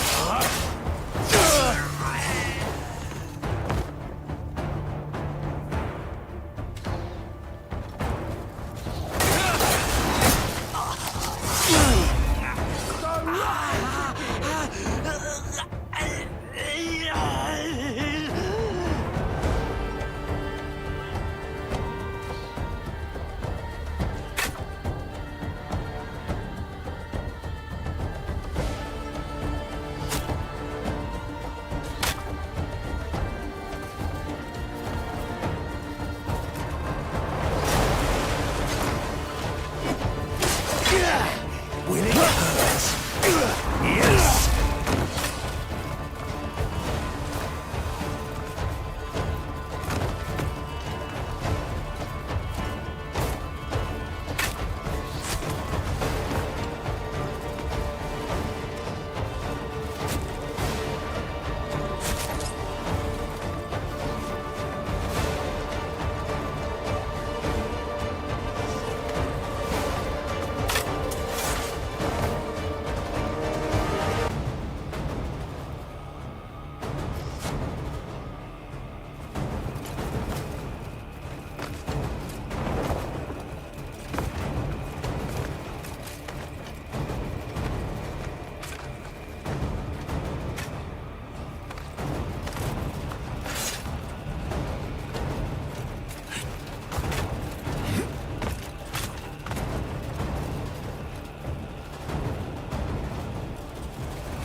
Send them all to the grave.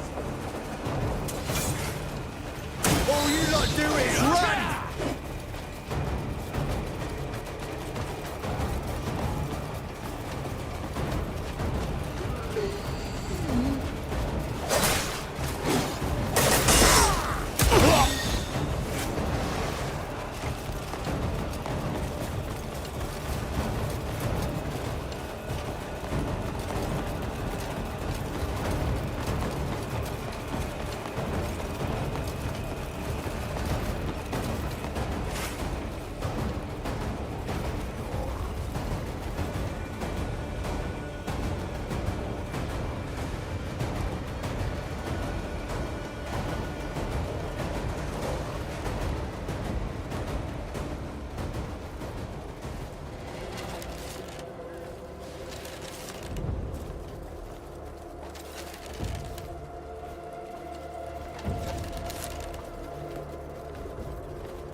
on, do that again, I dare you.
Watch it, Walt.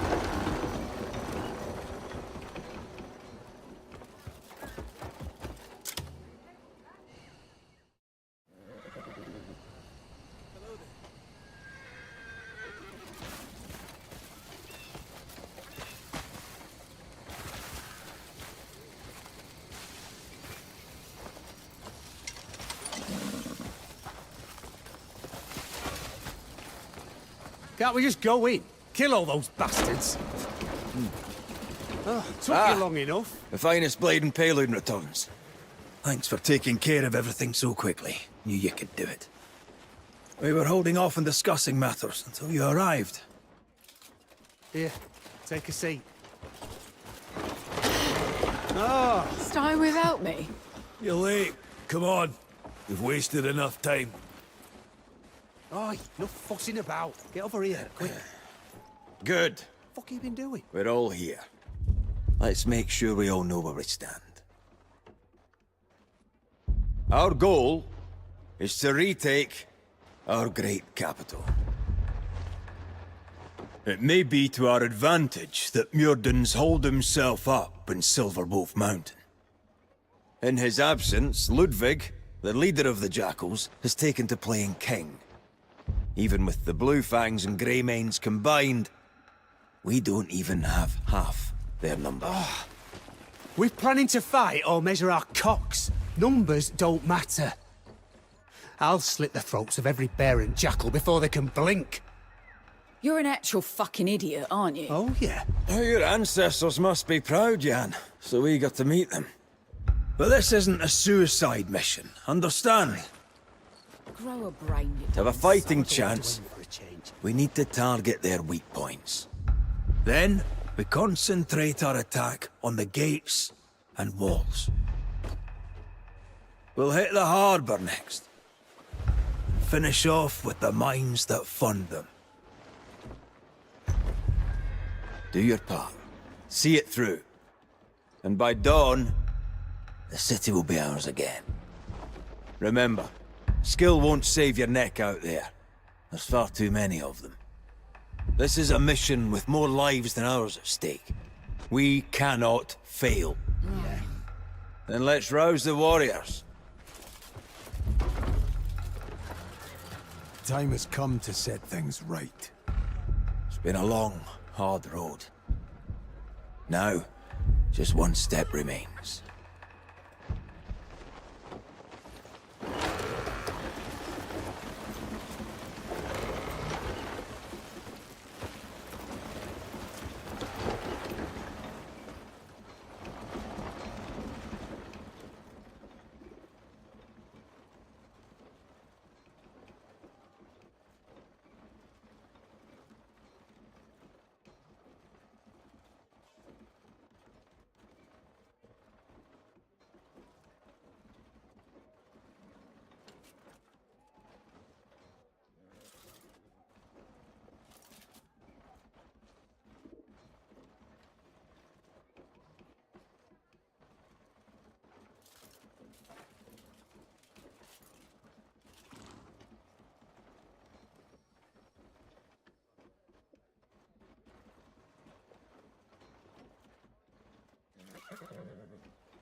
Thorstein's about to speak. Brothers! The time has come to unsheath our fury. To let our rage be brandished in steel. Our ancestors are calling us to take revenge on the blasphemous invaders who have defiled our land. Today, we will become one spear to pierce the hearts of the... You see, the mission has filled the men. Their spirits do seem high. We'll end this fight, swiftly. By now, word's likely reached the enemy's ears. Best not give them a chance to brace them. Too many people here. Let's talk elsewhere. I need to tell you about... But first, there's something at my quarters. You should then meet me at the bridge. By the town gates. Supplies are ready. Excellent. Did those bastards make any other moves?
This place looks decent enough.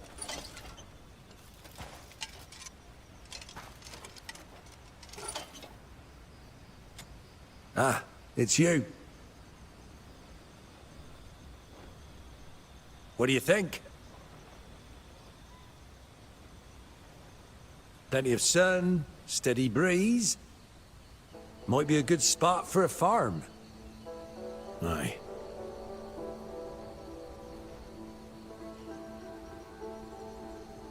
Don't you think?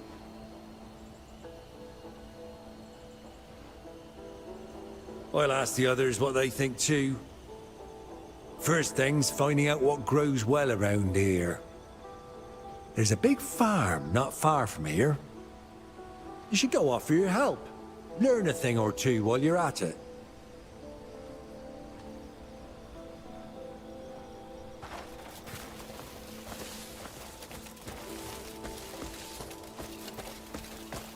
Ah, yes. Your timing couldn't be better. I was just thinking of setting up a ranch here. The soil's moist, and a refreshing breeze blows past. It couldn't be more perfect. Second guessing. I'll start right away. I'll handle it.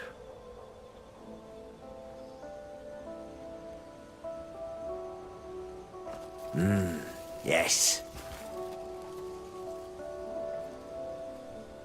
Head down to the lower pasture and lend a hand. And while you're there, talk to the ranch owner. Find out if any diseases have spread among the livestock, and what precautions to take when tending them.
The day's brighter with your company.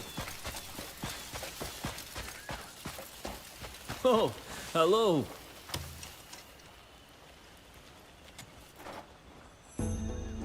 I just love organizing and sorting out everything.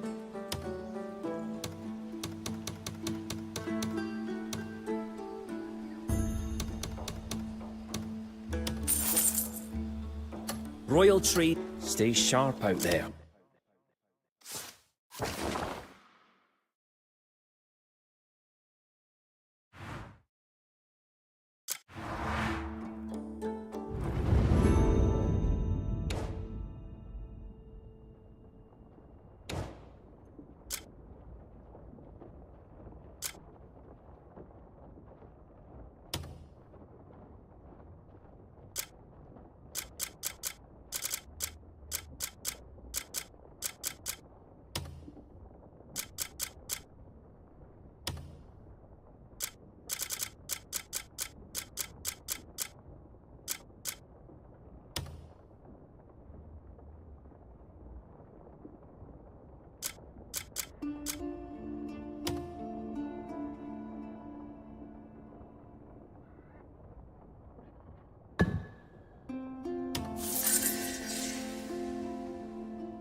Happy Minnie to speak with you. Don't touch that. Mess up. I'll keep it safe, you have my word.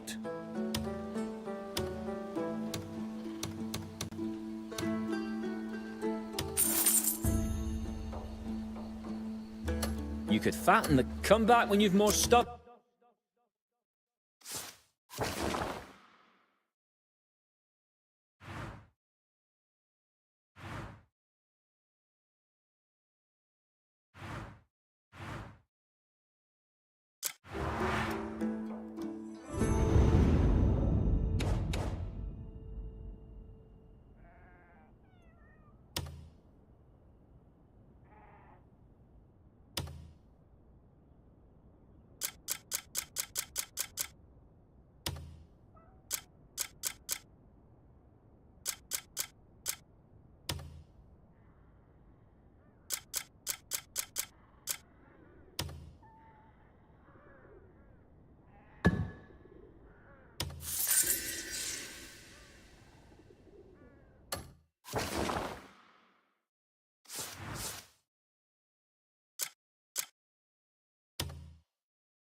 Oh, hello.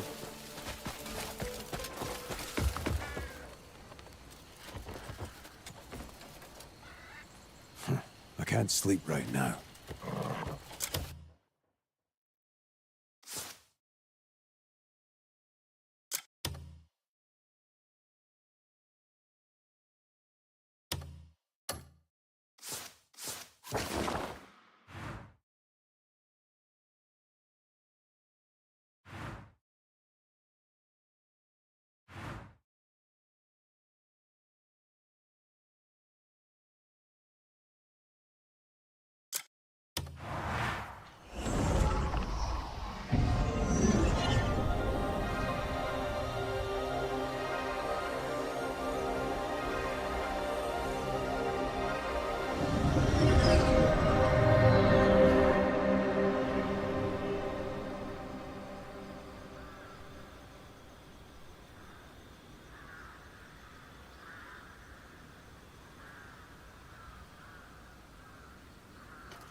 All these clothes, and who are these people? They're from St. Halcyus' House of Healing. Just 10 nights there and you'll be home with Mum again. Right, that's enough. Let's be off. My boy. Mum!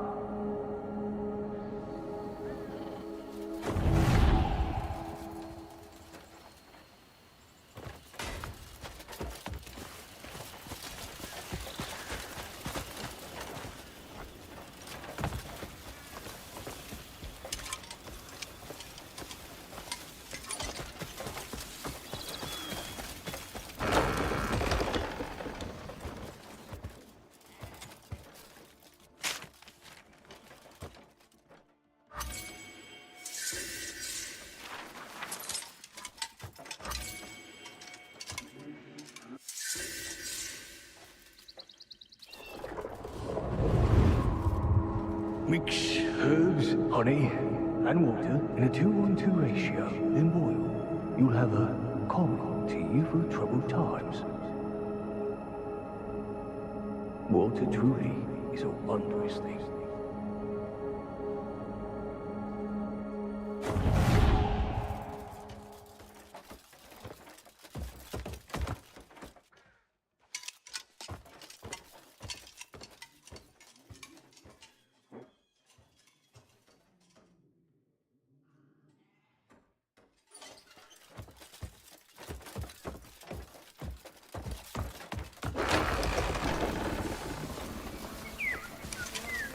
Is there anyone who... You're here about the bandits? That's right. They came barging in and took whatever they could grab. Herbs, tools, anything. All of us are a little jumpy now. But it's hard not knowing if they'll be back. Oh, it's a huge relief to know that you'll help. If they turn up again, I'll get word to you straight away.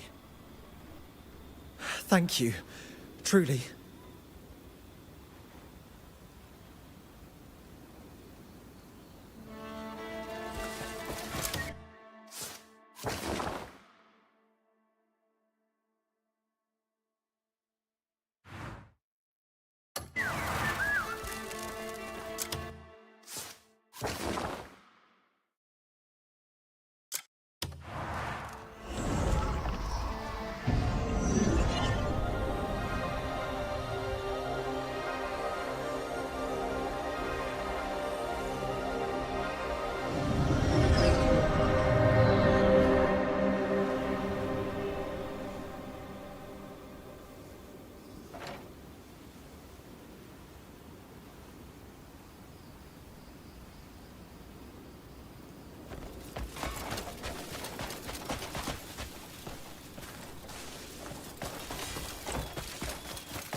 How are things at the apothecary? You talked to them? I'm sure the folk at the apothecary feel safer already. Building trust like this always pays off in the end. Good work. This'll do wonders for our reputation.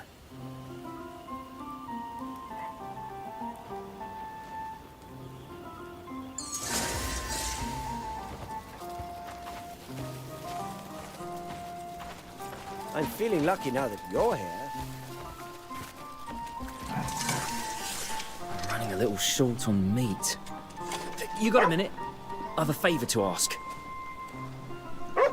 I'm thinking of cooking up some dishes we used to enjoy back in the day for dinner. I've got everything ready except meat. And what's a feast without meat? Could you bring me some? The richer and juicier, the better. Everyone will be thrilled to have a proper feast.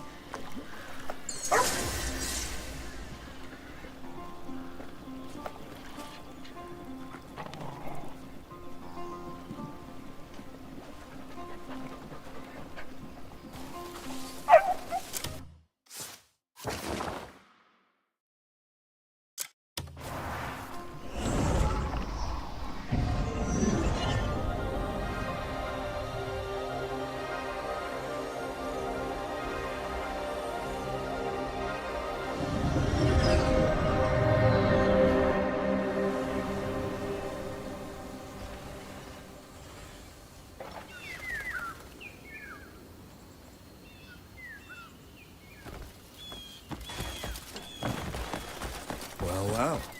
Well, the cat picked up.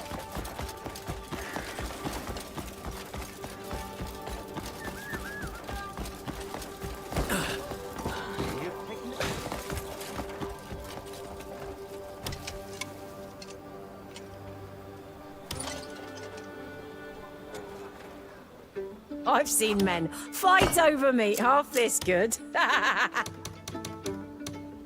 You won't regret it. Hope you cook up something nice.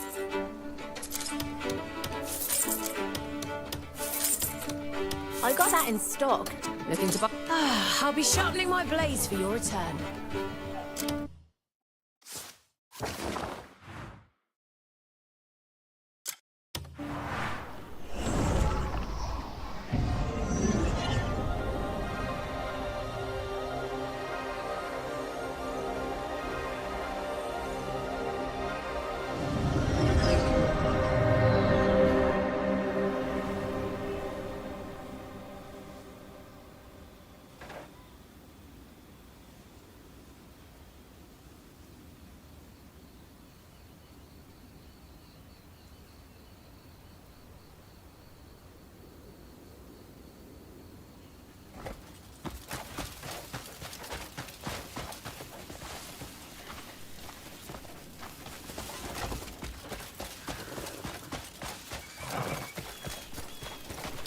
I haven't shown my... That is just right. Nice sheen, too. Perfect. I just have to recreate those flavours. Oh, they'll be over the moon when they see what I've prepared for them. It'll be a right feast, thanks to you.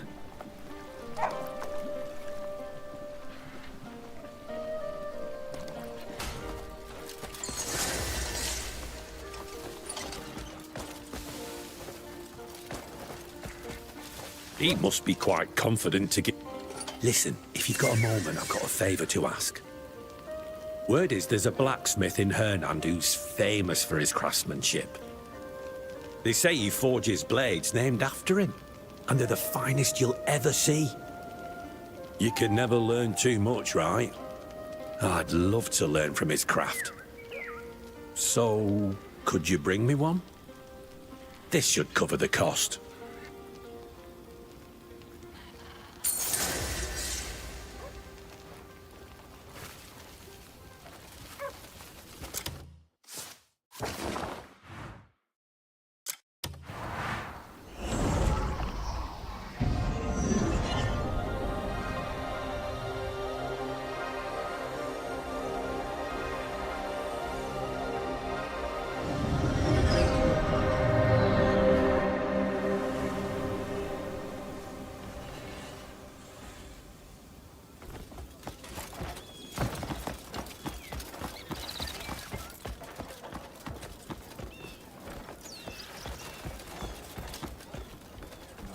Use your eyes! True strength. My forge never rests. Come back soon. Let me forge you a blade fit for legends.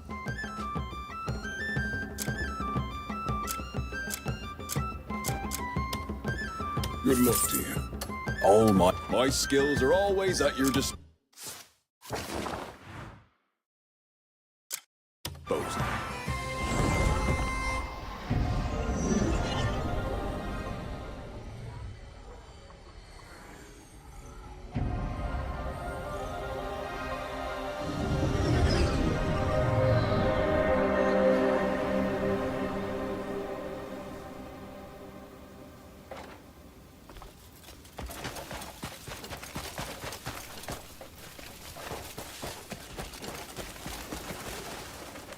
Maybe I should put my name on my next weapon as well.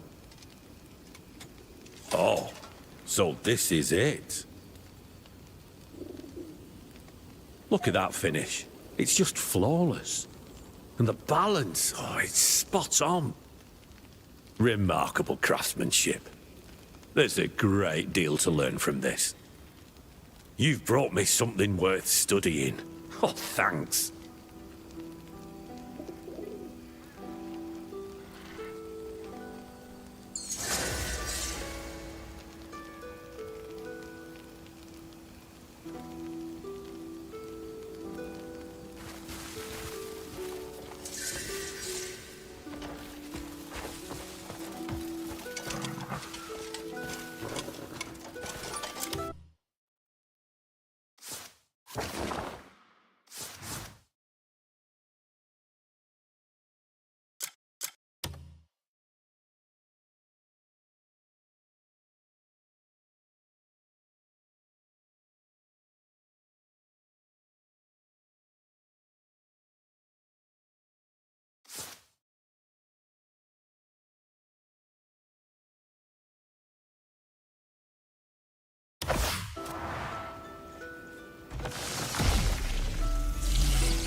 good day and all that.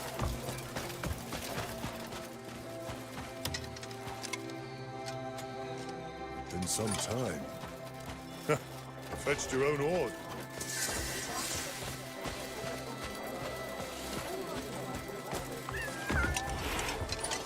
Hi there.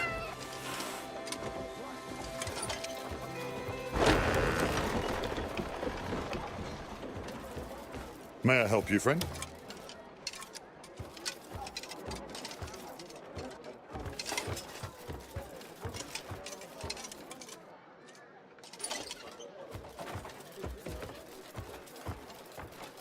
Light be with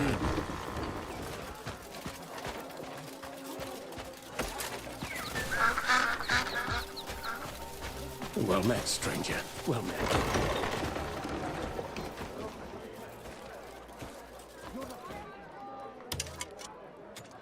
Hello.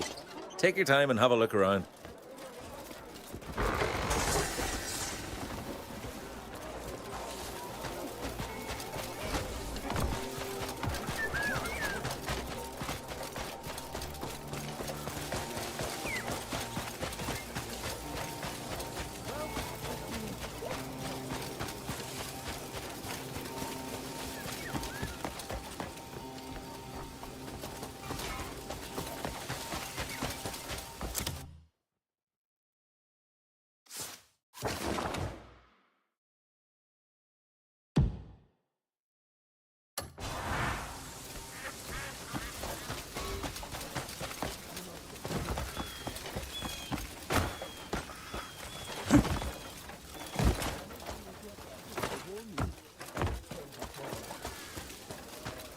Watch it, what?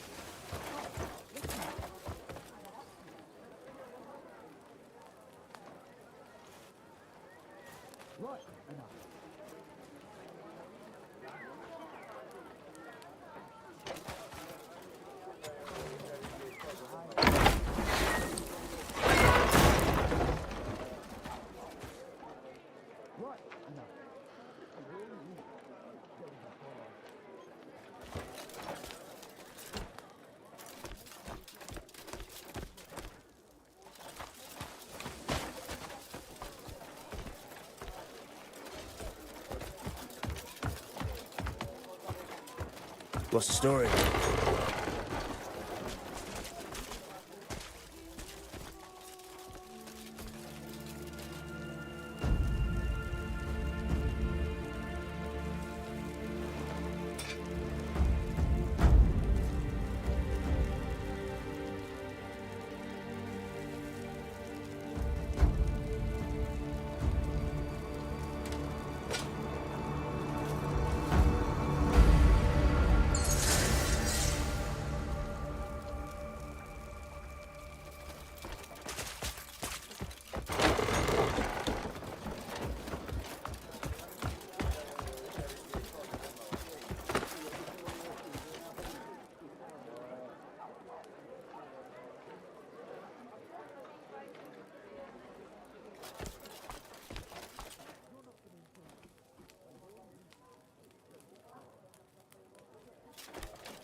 I should hand you to the jailer.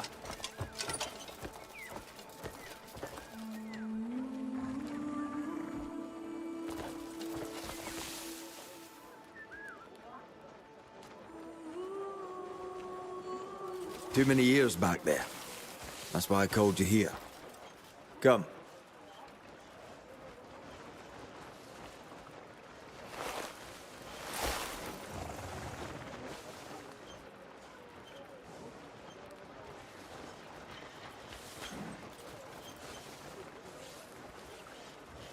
Hurry.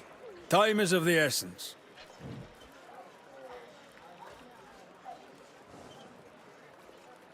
It's this way, Cliff.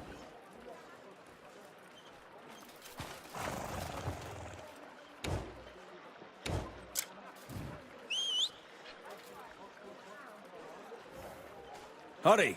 Time is of the essence.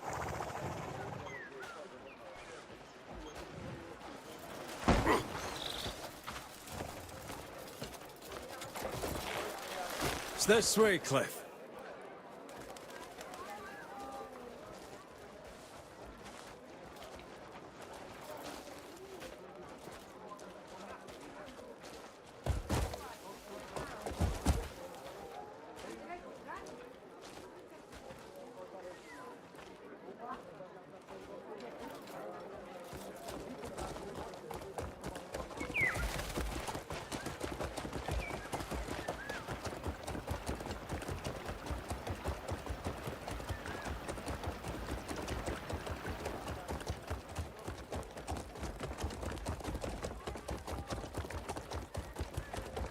The sword I asked you to retrieve.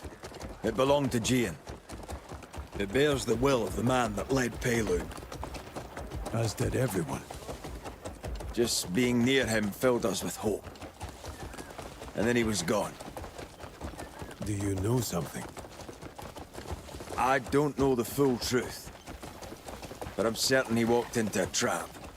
A damn clever one. No doubt Ludwig had a hand in setting it. Though many opposed it, Gian cared greatly for Ludwig. He sought to raise him into a man of honesty and integrity. But Ludwig repaid that faith with betrayal. For us, this battle isn't just about taking back Payloon. It's for Gian as well.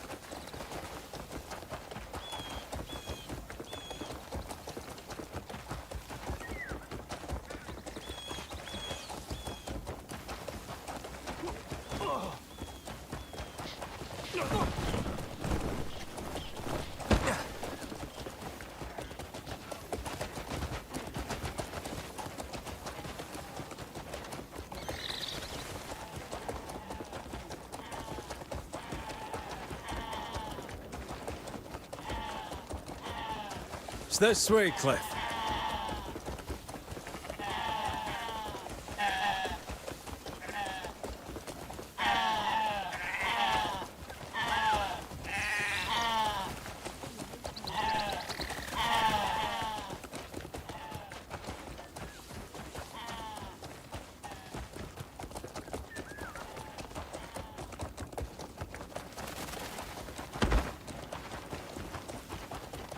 Hurry! Time is of the essence.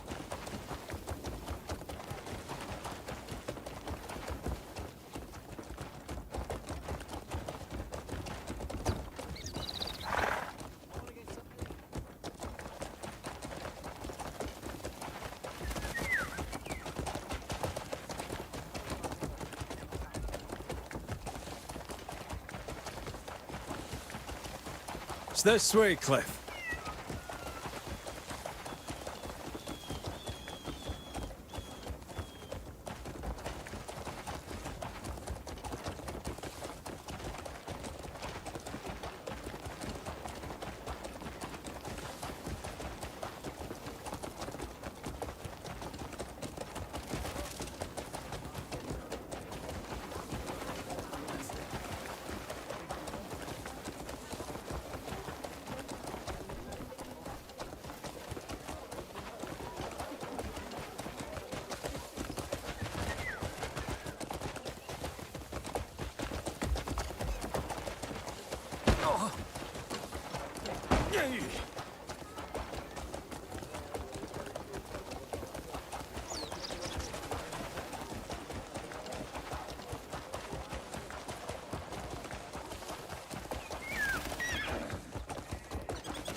Hurry!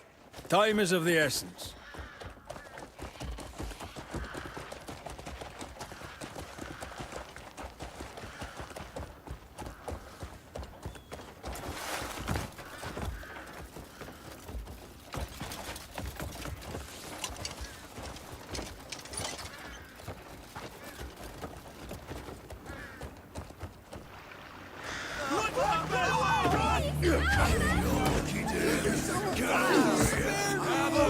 Find them all. No, no, please, I beg you. You're not going anywhere. When I say move, you move. Got it? Have you seen what they've done? Payloon still bleeds from the pain they've wrought. We've lost many lives since the Greymanes were cast out. It's time we repay them in kind. I'll be outside the fortress gates with the main force. When night falls and explosions rock them, we strike. But... Is something wrong? I've sent a scout into Payloon. Someone you know well. Shane. Shane was here. We crossed paths not long ago. Eyes as sharp as his arrow tips.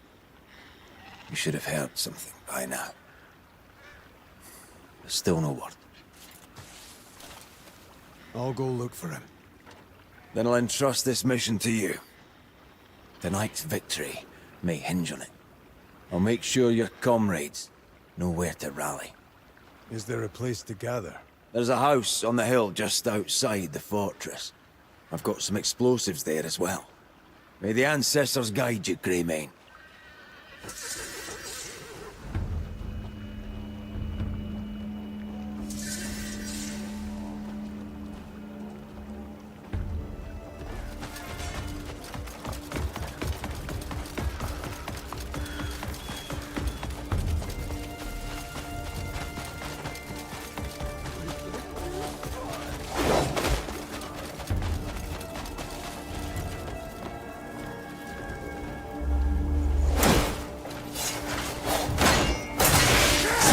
Spots in your defense.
Fucker! Send them all to the grave.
Intruders! Where are the others? There you are. Oh! Who's this fucker? What, you already tore through those bastards without me? Next time, save a few for me. Dogging all the fun. Oh, there's plenty left out there waiting for you. We've got more pressing matters. Shane's in trouble. He went out to scout around. Hasn't been heard from since. Why the fuck did he go and do that? Well, that's a steaming pile of shit. Bastard just had to run off on his own. Jan, Dwayne, take care of planting the explosives. Wouldn't it be better if we all look for him? Unker, you, of course me. Kill some black bears, make a day of it. We'll set up the explosives and away your I signal. don't take orders from you. Let's go, hands Jan. You and I have a few things to settle. Grudges are for cockless cowards. Let it go. We're busy enough gutting black bears. Hey, With that let temper, go of me, you'll I blow our said. cover before Get we your even hands start. off. Take us all down with you. Hey, snap the next cleaner first. Well, let's just talk outside.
That's what I wanted to ask you.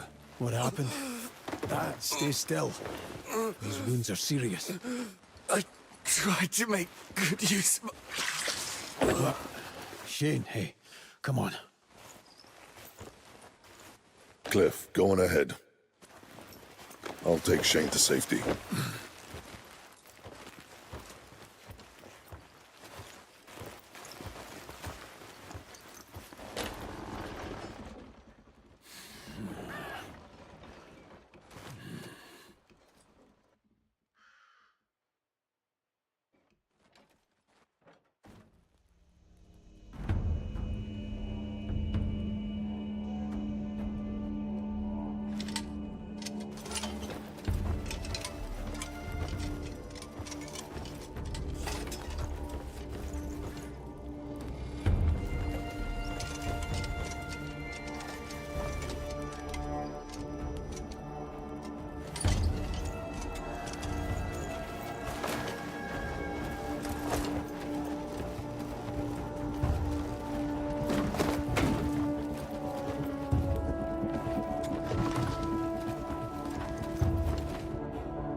I've nothing you'd want!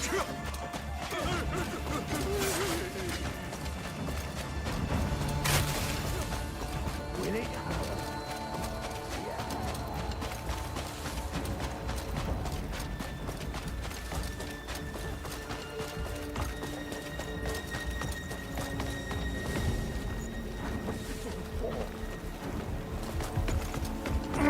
Hells! What did I do to deserve this?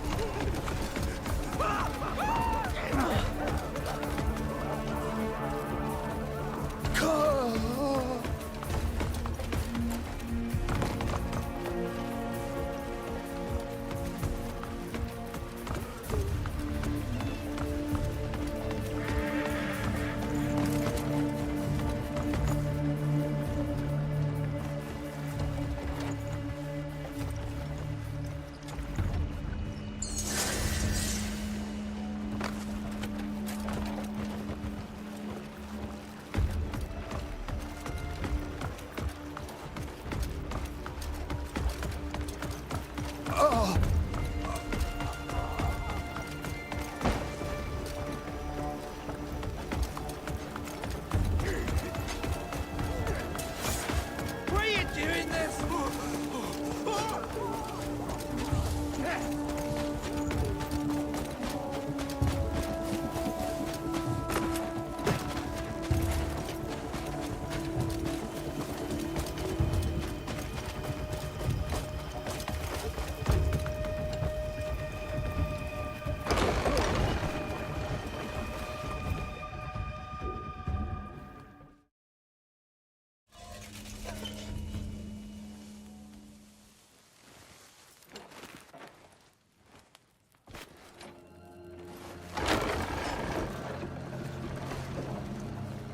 I'm telling you, I've got a good feeling about tonight.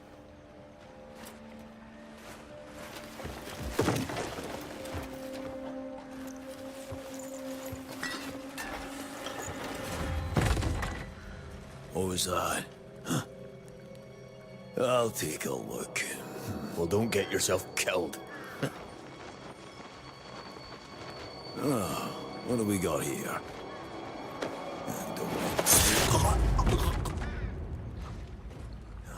What's taking you so long? Hey! Who the fuck are you?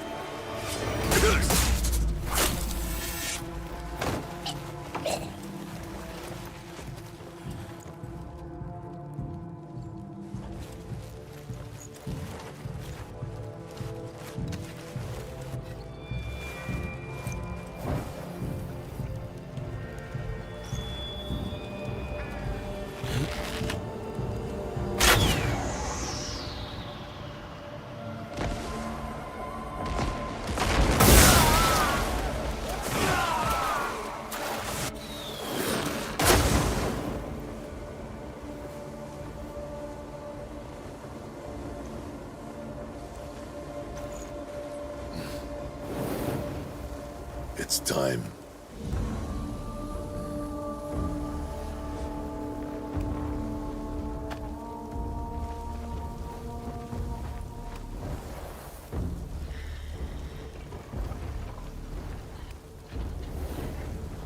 Prepare yourselves to take back what was stolen for our fallen brothers. Show no mercy. Cut them all down.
I'm getting my second win! Pathetic!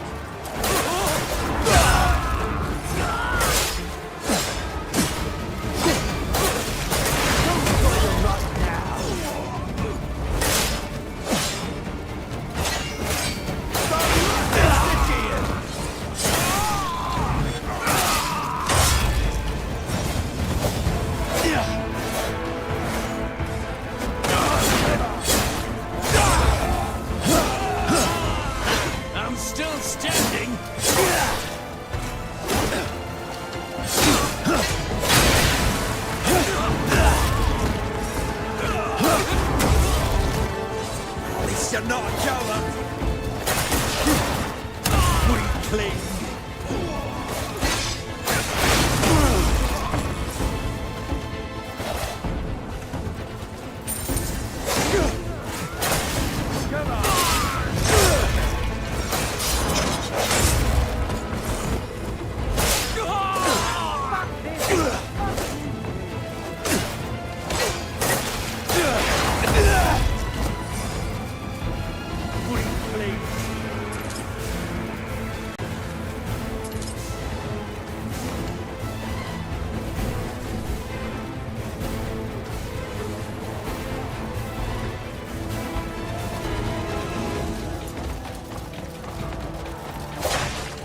till you're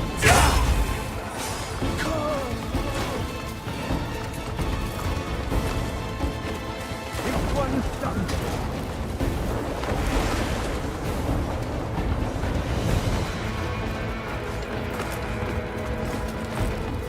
Go right next to Gian! I love you! Yeah. All you lot do is run!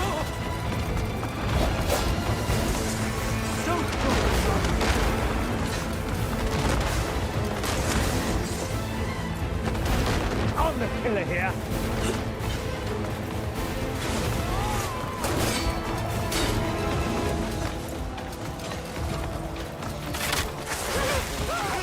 Send them all to the grave!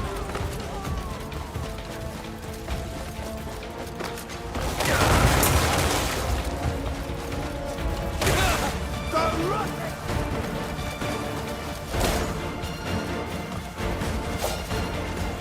The North has no place. The North has no place. Setting you up!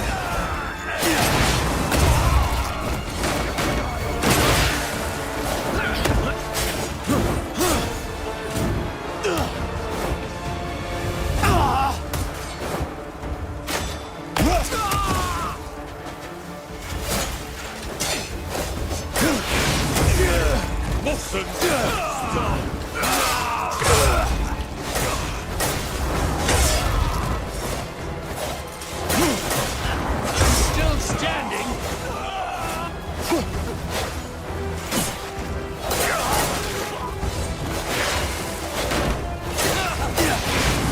I'll beat you to death. You'll rest till you're dead. All you lot do is run! I love you!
You fight like an old codger.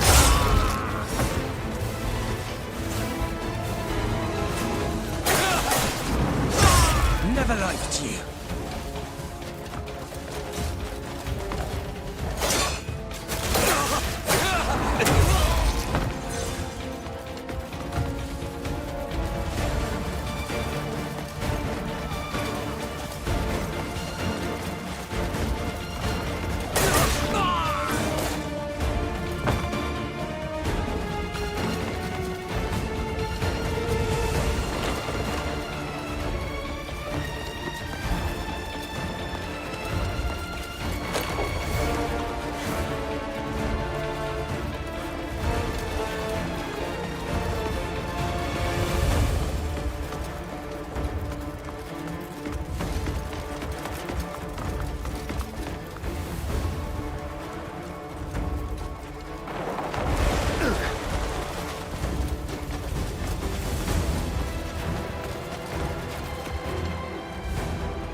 Just getting started. I don't find no weak. I'm still standing. Your armor cycle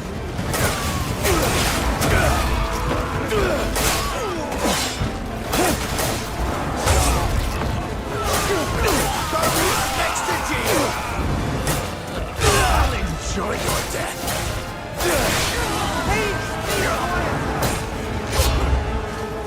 This is gonna be pleasant. Head on me, jump down. Be quiet now. I think you can do better than that. Bullshit. No! You're nothing but cheers, rascals!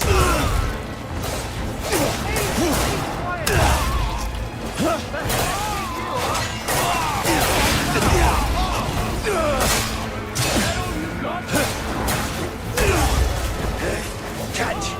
My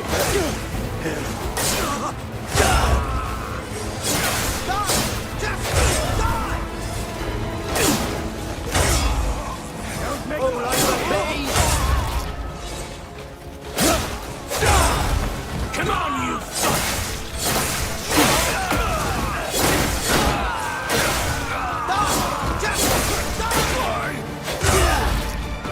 You can do better than that!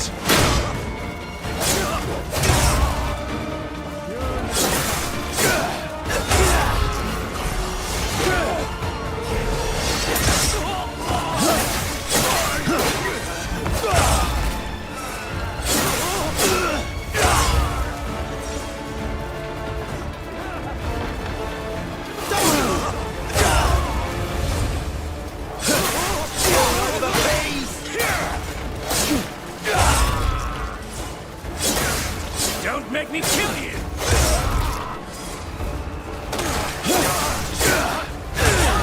Just die! Come on, you fuck! Don't make me kill you!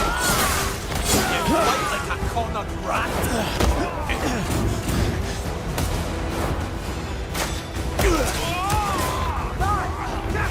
Die!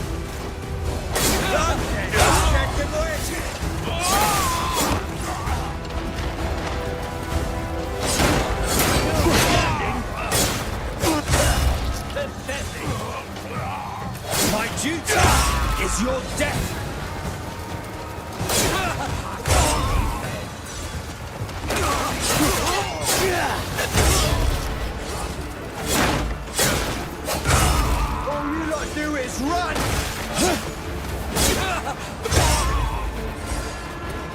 This is Charles!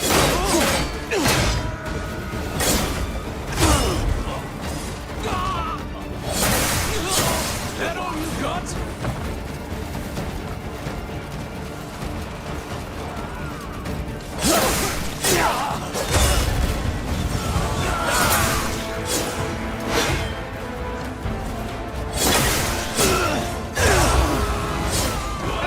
Do something, you...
Well, you Greymanes are a hard lot to kill.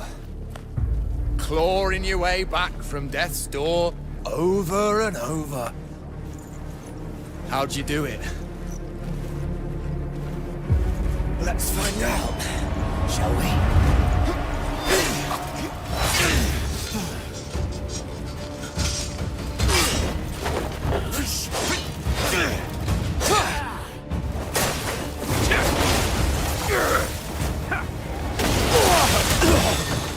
You've made it this far. Credit where it's due.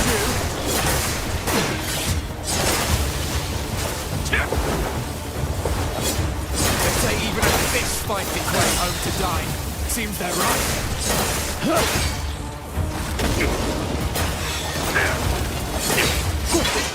No grave suits a man like his homeland, eh?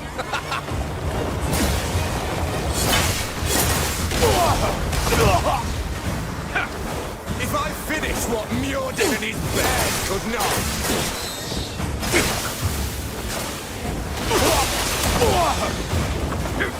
Does that make jackals the superior beast?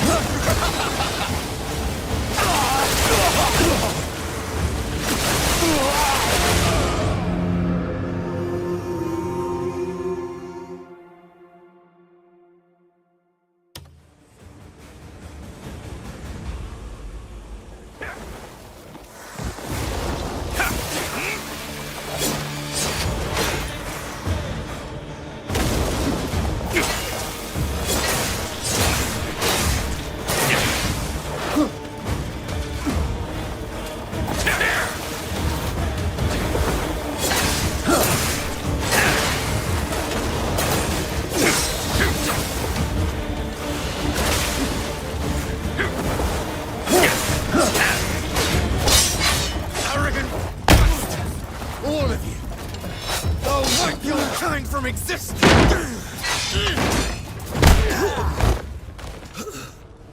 Come on then, let's both give it our all, eh?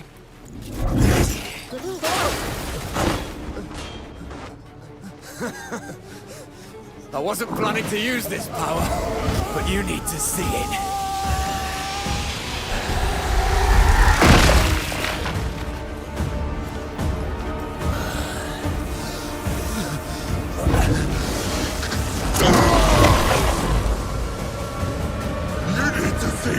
What real strength looks like.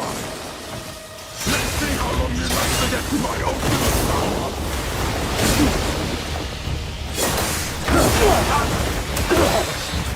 Strong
How can this be?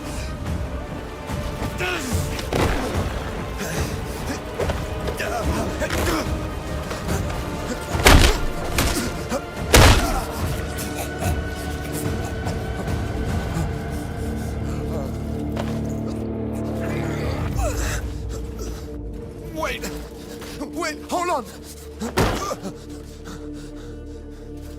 You'll be dealing for what you've done. Clive! Stop! Don't kill him yet.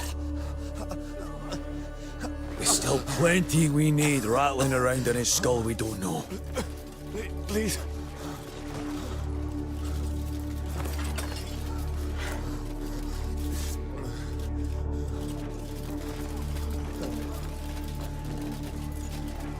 Right.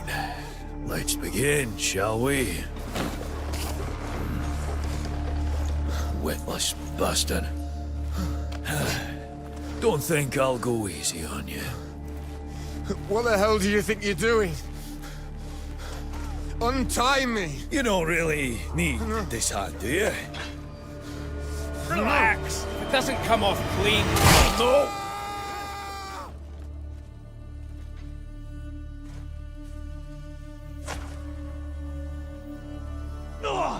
Clive! Wait. What happened? Let my damn guard down. The gun's running away. Shit. Not on my watch!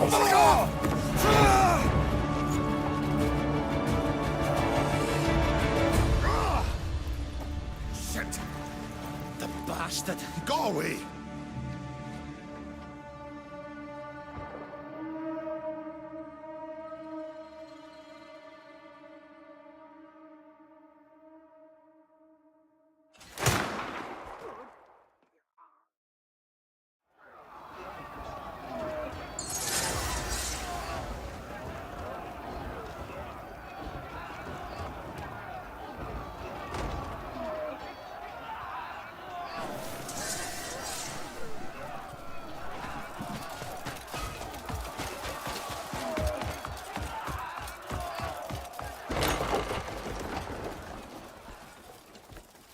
We have the bastard right in front of us, and you let him slip away. You're here. Let's hunt him down. He couldn't have got far. I'm sorry. I let my guard down. It happened. Except it fucking shouldn't. A shame he got away. But don't be too hard on Dwayne. Fuck. Anyway, he's not much of a threat on his own. We went easy taking his hand. Next time it'll be his head. We'll kill him, no doubt. But the Black Bears still stand strong. And there are far more of them than jackals. This fight won't end until we bring down Muirden. Right. We take out Muirden and the rest will flee on their own. Strike the shepherd, and the flock will scatter. Exactly. So Ludwig's still skulking around, and we're just letting him go? Of course not. We have to catch him, no matter what. But Muirden must already have grasped the situation here in Pelun. Dealing with Muirden while chasing Ludwig won't be easy. Taking down the Black Bears comes first. But jumping straight into a fight with them? We're all exhausted. Exhausted or not, drinking a doze will fix that.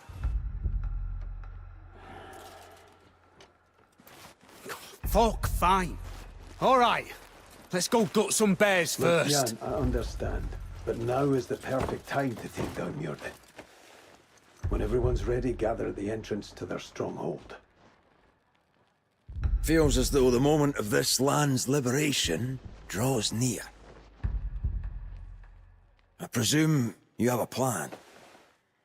There's nothing much to it. I've pictured this battle in my mind countless times. You know, I'll be right there beside you. Been itching for this slaughter for a long time. Aye. Hey. Everything will be all right. Yeah.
Well, fuck you.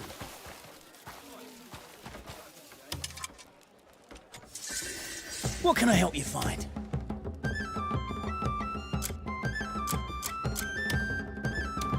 Why don't you pick out some more? No deal's off the table if the money's good.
What can I help you find?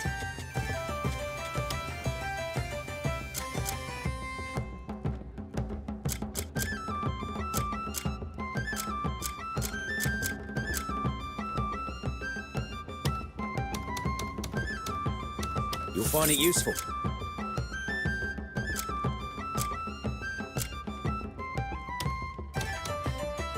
Why don't you pick out some more?